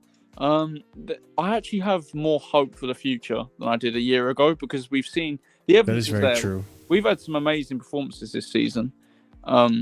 Maybe the results haven't been there always, but I don't know. I feel like we're kind of lucky with Poch, though. I don't want this quote unquote delivering of expectations to be the reason why we want to keep Poch, because if everyone improves next season and we continue with Poch, we might not get this lucky to be in Europe if we do finish in Europe. That's what worries me, to be honest. Exactly. People don't know how bad. Marshall, can you bring up the league table, please? Sure. Do you have it up? I'm gonna get it right We're now. ninth, I think. We're 3 points. We are ninth. No, I know where we are, but I just want to look at the table for a quick second. Was there not a point in this season where Everton were a few points away from us if they didn't get points? There was less than a handful, and they would have been above us if not for the deduction. Well, right now. No. Chris, at a different point in the season earlier on. Yeah. If Brighton, Wolves, Fulham, Bournemouth, Palace particularly, bro, we're in a relegation battle. Right now? No, we should be. Guys, Again, it's all good though, because I won't be able to watch the Arsenal game, so we'll win, man. I know, Yeah. We'll spend it, man. If Poch had, and I've been saying this since December, and people want to argue with me. If Poch had the squad Potter had last year, we are in a relegation battle. I don't know if we get relegated, but we're in the relegation battle. I would argue we probably do get relegated. I'm not gonna lie. I'm sorry. We were really close this season. Let's face it. If Poch had last season's squad, that's Jorginho for 6 months, and we all know what would happen there. And that's not because Jorginho's bad, but Poch's system would absolutely ruin him. Wait, Yeah. Oliver, that's a Jorginho Gallagher double pivot. Exactly. Even worse. Poch would run. Poch would run. Reece James. Poch would have destroyed Jorginho. I mean, who knows? Maybe Poch's height fetish would have given Zakaria more games than he got under Potter. Huh? Who knows? Maybe. Oh my days! You forgot he existed, didn't you? You forgot Marshall. You forgot which one? Who? You forgot Zakaria existed at this club, didn't you? Oh yeah, I totally forgot about Zakaria. I'm not gonna lie. Yeah, just like I forgot about Saul. Remember Saul, guys? You were so hyped for Saul. I forgot for wrong reasons. No, I haven't forgotten him.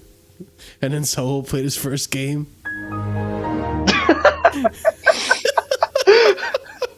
Oh, are you guys talking about Niguez in Paris? Yeah. Yes, was it Paris? Wait, what was his first game? I forgot his first game. Aston Villa in the league? I think it was the league. Don't get the joke.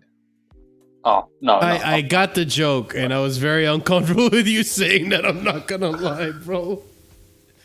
But also, never mind. Let's move on, because I have a few more things I did want to bring up with you guys. And before we move on, ladies and gents, as you know, it says on my StreamYard, there's over 100 of you combined between Twitter and YouTube.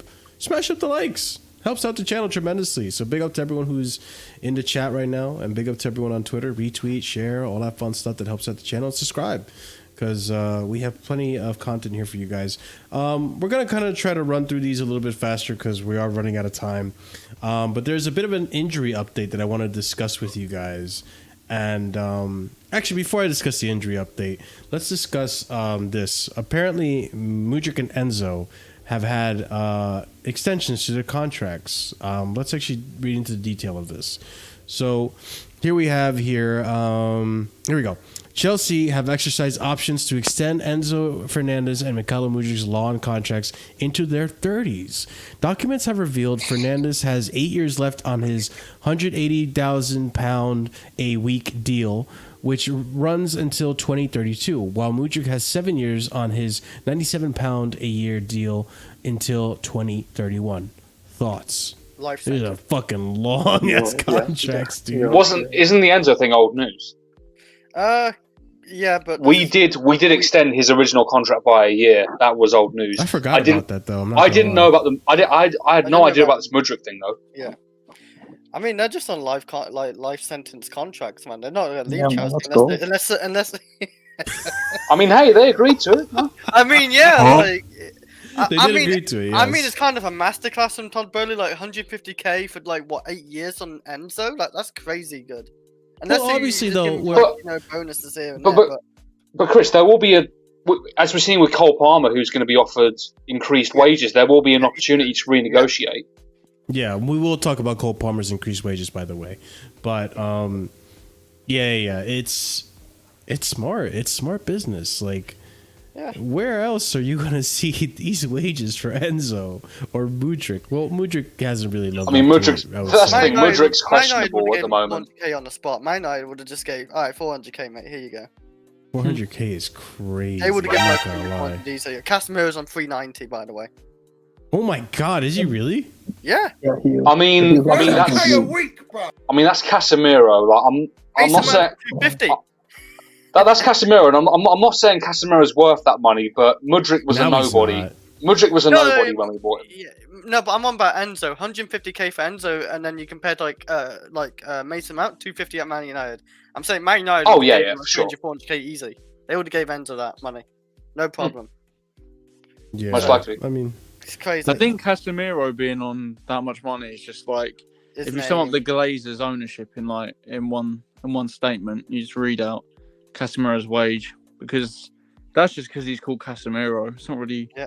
But I mean, hold on. That's a little disingenuous. Like Casemiro before he left for Man United was really. He had good, one bro. good. He had one really. I would have wanted him to have those wages if he gave. The problem is, Marshall, he was 29, 30 years old, and they put him on a 4-year contract or whatever it was. That is a problem. That is a problem. The 4-year contract is a problem. Yes, you say that now, but Toni Kroos is 34 and still balling, and Luka Modric is 38. But they give him and Modric rolling 1-year contracts. They do what we do with Silva. Toni Kroos and Casemiro play two very different roles. Kroos's game does not rely on athleticism, pace, and power. And Kroos is also 10 times the footballer. What's funny is people said this to Man United fans when they started Casemiro, that in 2 years he will be finished. People said this. But Prime, the Prime, I didn't think that, because I thought Eric Ten Hag would be smart. Man United don't have a problem. You thought wrong, sir. I mean, they were kind of the first season. They were kind of validated. Casemiro had a good first season. He was arguably their player of the season. Yeah, but Oliver, Man United have done this so many times. Remember when they signed Matic as a stopgap? And Matic I know. I'm not disagreeing at all. I know. It's literally the same sort of thing. Casemiro was really, really good in I think it was between November to February. He was amazing. He was world class in that time period, and then outside of that, he's just been. What, this season? No, last season. No, last season. Oh, okay. From late October to February, he was amazing, man. But then he kind of just fell off a little bit. Curry P, what were you gonna say? It's just I didn't know this idiot Ten Hag would pair him with freaking Scott McTominay, bro. And Bruno Hey, you know what's funny? Fernandes. Did Ten Hag even want him though? Did Ten Hag even target him? De Jong. No, He went That's what I'm De Jong, saying. and then he was a panic buy. Come on, De Jong Oliver. would We have all been a know player Casemiro was a club signing. Yeah. Yeah, but also I maybe They don't need maybe any more midfielders, Vic. They don't. They fucking have 5. They have 4 amazing ones in Valverde. Yeah, like that's true. Tchouaméni, Camavinga, and Jude Bellingham, bro. And they have Arthur de Goulet. Sorry, 5. Why the fuck do they need to stack that Good is position? not going to play in midfield for them, surely, unless they change shape. Surely. No, he could be a 10. Well, dude, Yeah, but Alonso's coming in. at Anything back can shape, happen. He was a right winger for a lot of it. But you reckon with Real Madrid they're going to go back to a midfield 3 shape to accommodate a front 3 rather than the 2 strikers and a 10? I'll be real, man. Enzo is better than most of their midfielders, like talent-wise, anyway. So, but I wouldn't put it past him. That's not what. How is that? Sorry. What did you just say? Well, that's how other people hear it. Enzo is more talented than Valverde. He's more talented than Tchouaméni. He's more talented than Bellingham. And he's more talented than them all. Hey, listen, for those that want to oppose that, can you put the disclaimer right away, please? Please say the viewers of the panelists do not reflect the viewers. No. I will say that.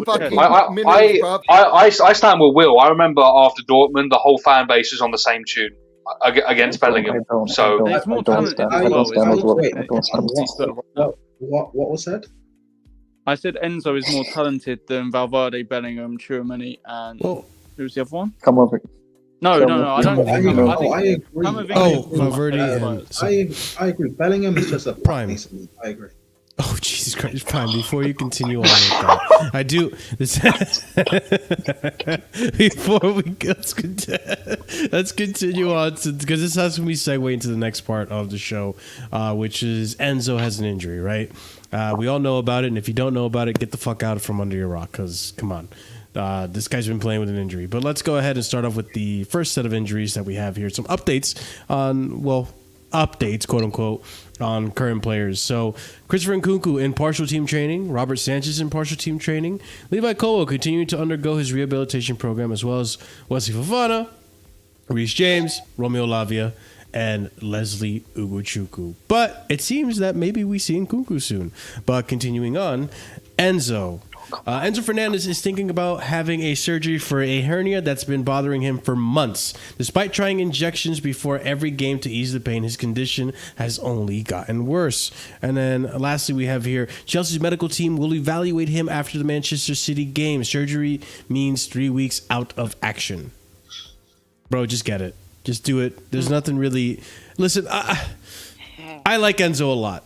And to a certain degree, I actually agree with what Will is saying and what Prime is saying about he probably is better than those midfielders we spoke of. Yeah, not right now, but talent-wise. Not right now, but the talent. No, but I would even say right now because how about this? He's not better than Freddie Valverde. He's not better than Freddie Valverde. I think he is. I think. Here's the thing, Curry. This is what I'm saying. Hold on, let me not, because you're leaving me here to sound deluded. The reason I say that he's better is because I think if you take Casemiro and put him to Chelsea, you see Casemiro's class. And I think you see him become the better player that he should be. He shouldn't be this bad. If you take Enzo, Casemiro, okay. Wait, Casemiro under Poch. Yes. Oh no! If you take, all right, I'm gonna do this for myself because I don't disagree, but you guys obviously disagree. If you take Enzo and bring him to Real Madrid under Ancelotti, yes, he is definitely better than Valverde. Fede Valverde is like Eddie Valverde is not to disrespect Valverde, but I just think Enzo's that good. Eddie Valverde is final form Steven Gerrard. Like, it's P and P, but nothing to hype about. Let's just actually be real. Damn, what a move. I'm just not gonna say. I think right now there's no possible way that Enzo's better than Freddie Valverde. He can be. I'm not saying they're the best players. I'm just saying that United are. I'm sorry, Craig. I didn't mean to interrupt you. I'm just saying that United is such a shit place for players that the only shining light in that team this season has been Mainu. Where at least at Chelsea, some players have suffered and deteriorated in skill, where other players have improved.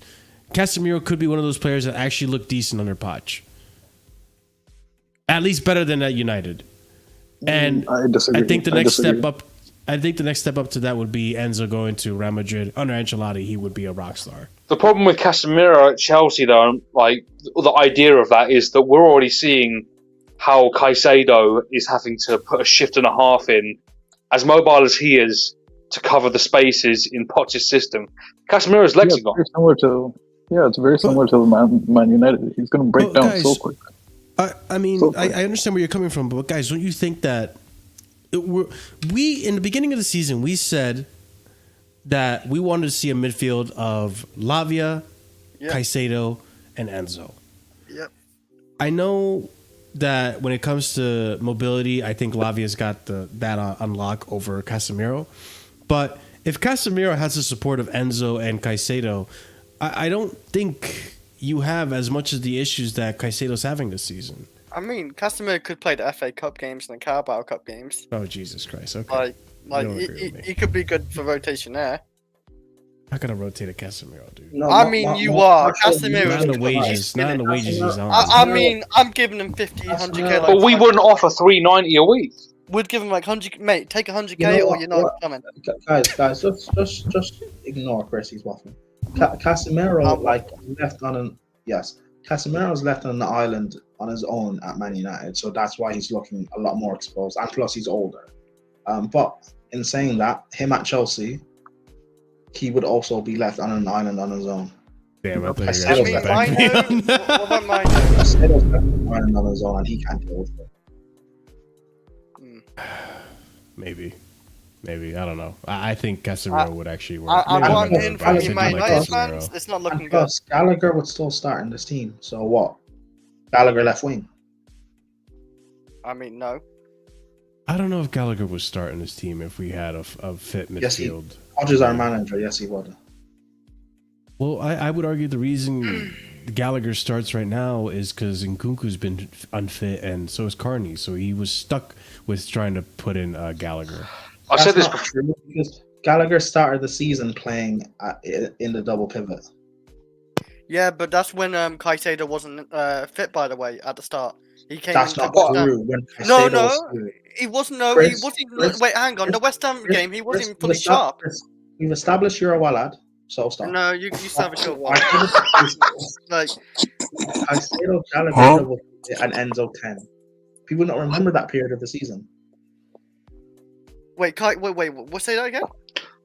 Like I said, you're a Wallad. The people don't remember the period of the season where Caicedo and Gallagher were the double pivot and Enzo was the 10. In the Liverpool game? Isn't that just No. When Caicedo was already here, they played Caicedo and Gallagher in the pivot and Enzo in the 10. Yes, I know, but I'm saying Caicedo wasn't actually. I remember he wasn't fit until literally the West Ham game. He wasn't fully. We're talking about after the West Ham game. After that, Chris. I swear we was talking about the Liverpool game, by the way. No. You mentioned Liverpool game. No, okay, maybe. I need to see.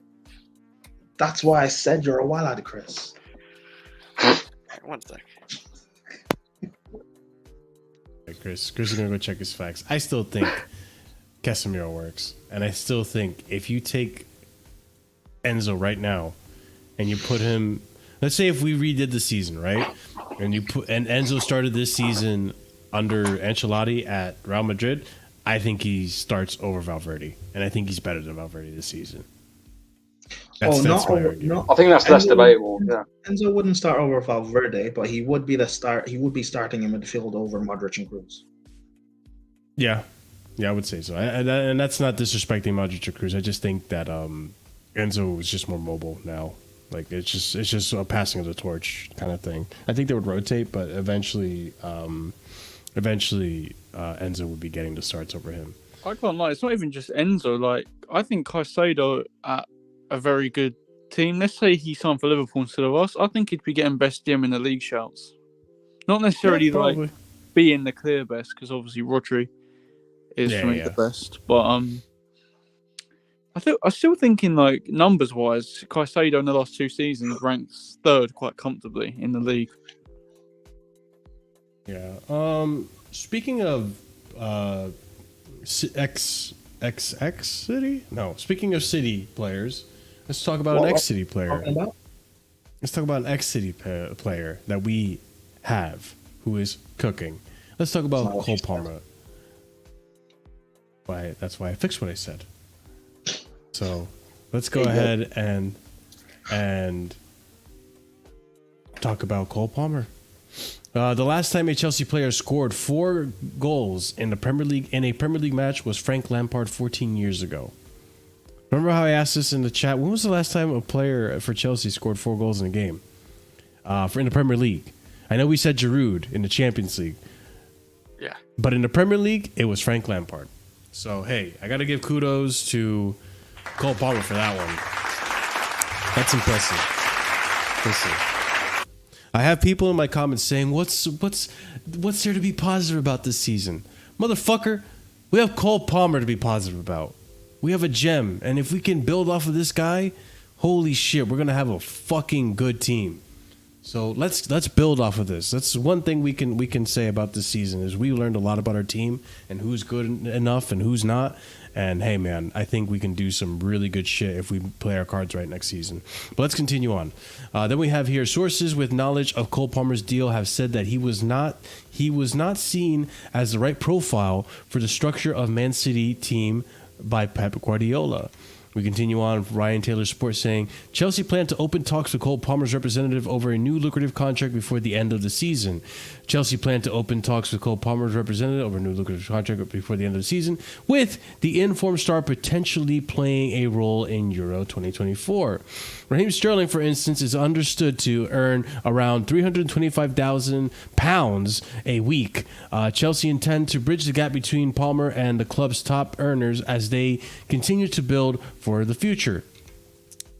Cole Palmer with his growing bond with Chelsea fans. I feel like we are building a relationship so fast because the amount of minutes they've given me, what I've done, scoring so many goals and assists, the fans have taken to me well, and I just like coming to training every day and going to Stamford Bridge, which is coming from Adrian Kajumba. Then we continue on here. Cole Palmer on a Chelsea project. And I think this was a really interesting tweet because this is a player giving us insight on what's happening on the inside. Everyone quite clearly can see the two clubs are in different stages, comparing it to Man City, obviously. One is a project and one has established players. Our project is a young project. There are a lot of young players, and I thought I would fit the project well. I didn't know that the personalities were like before I came, so they could have many people that liked it, having responsibility. But I would have thought I've definitely got more responsibility than I got at Man City. So claiming he's gained more responsibilities in this project than he would have probably at Man City, which I think over time that's going to change. Mauricio Pochettino wants Chelsea to trust him to handle Cole Palmer's rising stardom as he becomes a household name, which this tweet actually does worry me. Well, big up to Cole Palmer as we now see all this about paying wages. I don't think Chelsea have an issue paying wages. I think Chelsea more so want you to earn your wages before you actually get them, which is a mistake that we made with Raheem Sterling, as we now see. Cole Palmer now debatably, potentially going to get better wage set with his contract to, mirror his performances. So we'll see. But it worries me, Pochettino being asked to be trusted to handle Cole Palmer's rising stardom. Listen, mate, you didn't handle Dele Alli very well, now did you? Or at least after you left, Dele Alli spiraled downward. Yeah, I don't know. I don't know if he handled Dele Alli well, because the way he left him obviously didn't leave a lasting impression, now did it? But that being said, Cole Palmer's been an absolute gem. I'm not saying anything out of the ordinary with that one, but for sure, he definitely earns a new contract and a wage rise, if anything. But guys, thoughts? Any different thoughts or any concerns? What's he on right now? What happened? He's I don't know what he's on right now.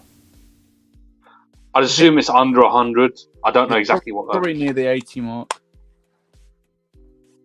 Because they're talking about bridging the gap with Raheem Sterling. What does that mean? Getting him closer to Sterling in terms of that salary. Yeah, but he doesn't deserve anywhere near 300. Well, bridging the gap doesn't mean getting exactly to 325. It's somewhere in the middle. but definitely an increase, a deserved increase. I would say give him the similar wages that you're giving Enzo. I mean, debatably higher because he's an attacker, but that's just nitpicking. I think maybe 150 for next season, and then if he continues to form 200k, it keeps rising. If he keeps his form. The one I read the other day was around 150k, I think. Well, I don't know if that was true, but what he's currently earning? No, what he's going to. Oh. Yeah. Oh, okay. I was gonna say. Marshall, I don't think you have this tweet, by the way, but I believe Cole Palmer actually doesn't have goal bonuses in his contract. Like him and his agent didn't insist on that. Yeah, he doesn't. I didn't see that tweet.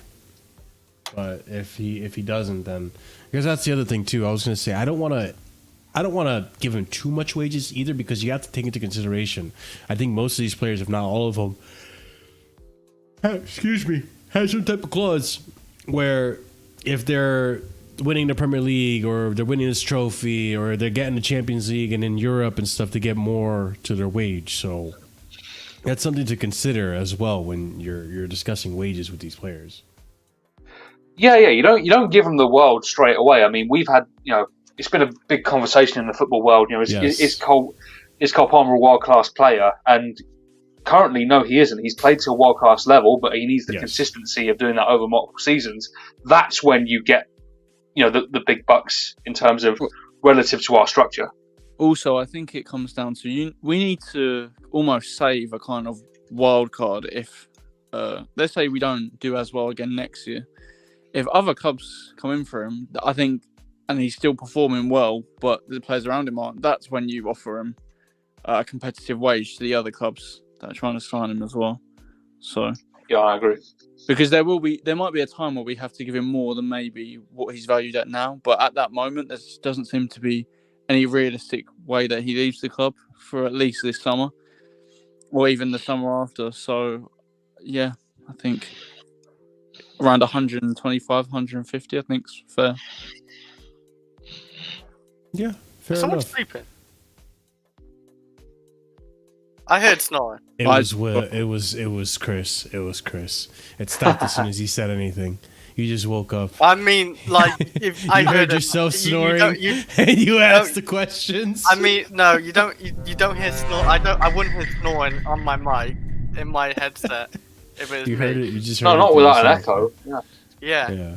I mean, if there's an echo, of course, but there isn't. Hey, about this comment with the FPL points here, it's so heartbreaking that he's going to be so expensive on FPL next year.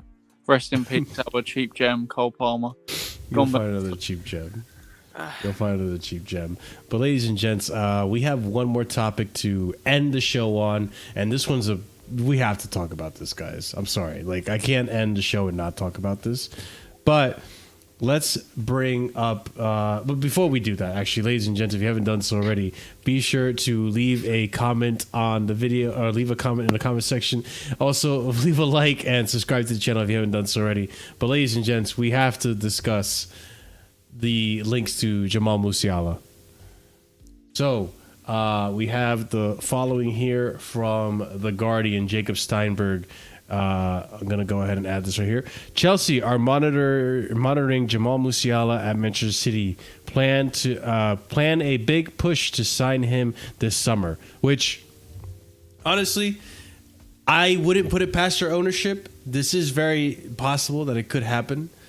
But then we have a counter article from Plentygoal saying that Jamal Musiala is definitely not for sale in the summer. Bayern still want to extend his contract to 2026 beyond very soon. So I don't know, guys. Would you take Jamal Musiala to the club? No, Yes. player. Every day ending in a Y. I would literally swap any of our players bar Palmer for him. Genuinely. Yeah, that's Any any single one of tactic them. easily. Maybe. Man. Yeah. I'd throw in Gallagher and Madueke together with a bit of money. They'd tell us to fuck off. That'd probably put his price up, Chris. If there is any chance of this happening, the first thing we need to do is shoot Poch into the sun. He cannot have this player. He cannot, under any circumstances, have this player. No way. I mean, they can have He'd pay Gallagher over him. He would. We know Okay, this. Bye, guys. I'll be I honest. mean, I if he think, does, then we need to have a little chat with Pochettino, man. I think Musiala is going to stay at Bayern this summer, and then he'll go to City the summer after. I think that's what's going to happen. I think he'll be their KDB replacement. And Oh I think, my god. I think Bayern will then sign Wirtz. I think that's what will happen. we have to pay Bayern to take Gallagher. Exactly. Literally up the fee. Fuck. Hey, that's too. Oh, I was going to say that's Tuchel's Kante regen, but to be fair, he's leaving, so it doesn't even matter anymore. Yeah. That is fair. Jesus I mean- Christ. I'd say pick your poison. Wash Goretzka or Gallagher, man. Fucking hell. Do you guys think that we would actually try to get Musiala? Yeah, if we had Champions League, I could see it. We're not. What is this? That's going to be the major stumbling block here.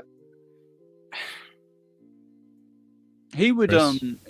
I I mean, like, yeah, if we get Champions League, It sounded like you were going to say something. That's why I mean, yes, like we ain't getting him right now. There's no hopes in hell. Like, you know, we're not even in any European competition. Like, I would question Musiala if he wants to join Chelsea. I'm thinking, why the hell would you want to join us? But if we say like next season we're looking good, you know, looking improved, and I don't know what's gonna happen with the manager and all that, but like, say we get like, you know, Champions League spot, then yes, like you definitely might have a chance coming, but you ain't coming like next season.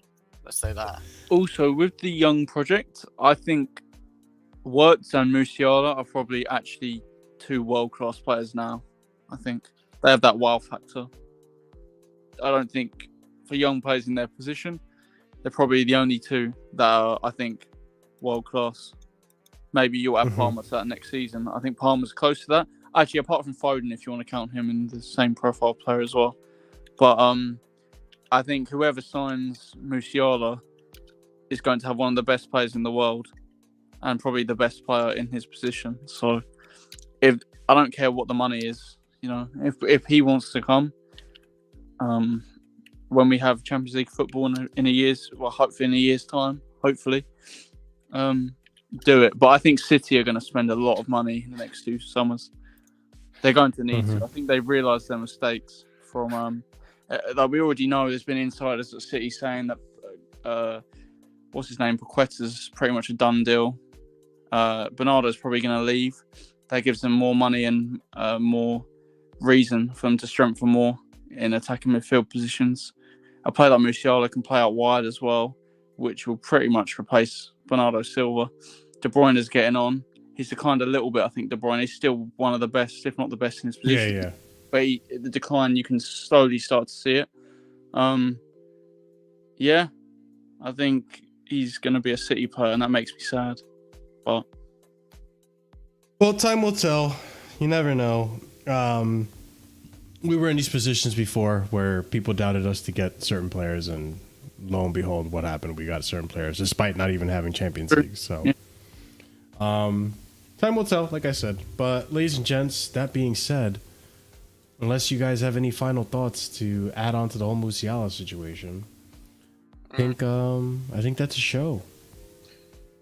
yeah, I always make these nothing shows more from longer me. than I anticipate, to be honest. Like, I didn't think we were going to talk about much, and then the city, the recapping the City game took up a whole hour. It was insane. Not just that, I don't think you expected us to disagree with the cut replays. Yeah, I didn't expect that either. That was a pretty lengthy conversation. Yeah. What about you, Prime? You're going to say something. You got cut off there. Yeah, you didn't talk about Nkuku's partial injury. I did mention it. Oh, he's in. There was the injury report, so he's back in partial team training. He shouldn't. Yeah. By the way, if you want to say something on that, I'm going to say it. He shouldn't play another game this season, regardless. What about? Actually, never mind. It's too late.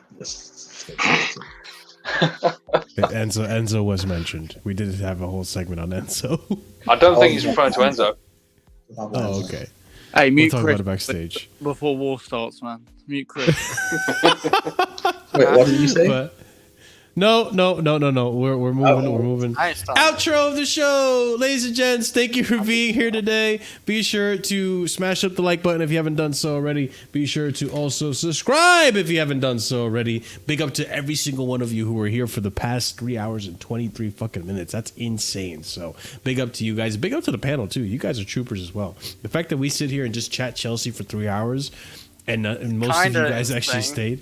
It is kind of insane. And I don't mean to do this, Chris, because I think going forward, I need to just chop my show in half, to be honest. Everything I thought I had, and I was getting rid of stuff. We were going to talk about Maatsen. We were going to talk about this new left back we were linked to. We were going to talk about a lot of things. But then I saw how long we were going for it. I was like, you know what? I'll save it for Wednesday. Our new left back, Drogo. We'll talk about it Wednesday. That means you have to subscribe and hit the bell notification so you're notified whenever we do go live so that you can know what left back we're linked with. All right, we'll talk about it on Wednesday and the other Casually Chelsea show. Big up to you guys as well. Check out the links in the description. There is a bunch of stuff on there for you guys to check out. I do make new music with my band that you can check out the link tree down there. That has my band, my other content on there as well. I just streamed on there yesterday. And yeah, Ahmed, Sarcasm City, all that's down there. Also, leave a comment down below. Let us know your thoughts on anything we discussed today. I will be doing the timestamps shortly after this show, and you guys will be able to have easier access and navigate through the whole entire show. And last but not least, here's a raid message. We're going to be raiding out to Flawless Sarcasm City, who is currently on right now. Big up to him, and congratulate him on his glorious victory against Coventry. Very convincing victory against Coventry, which we will I wanted to talk about, but things happen. And then, ladies and gents, also memberships, right? Check out the memberships, 4 different tiers starting at 99p. And if you are in the proper casual tier and higher, I give you shout outs at the end of every show. And those are going to go to Suproton, M3, Adam CFC, Wasabi Meets World, Horizont, Ed Reditar, Biman, JC, IE1, Gabriel A, Ishi, A Soliman, EE, Hassan Nawaz, Uncle Gestures, Will, OG Triple Jesus, Park, Pet2, and there's another one who I'm forgetting, and I'm so sorry. I'm going to get you your shout out. Extra special, maybe in the beginning of the next show tomorrow, by the way, which you have a preview for the Arsenal game at 3 my time, which is 8 p.m. you guys' time, with special guests. So stay tuned for that. You will see it tomorrow. And guys, with that being said, see you over on Sarcasm City. Stay casual. Peace.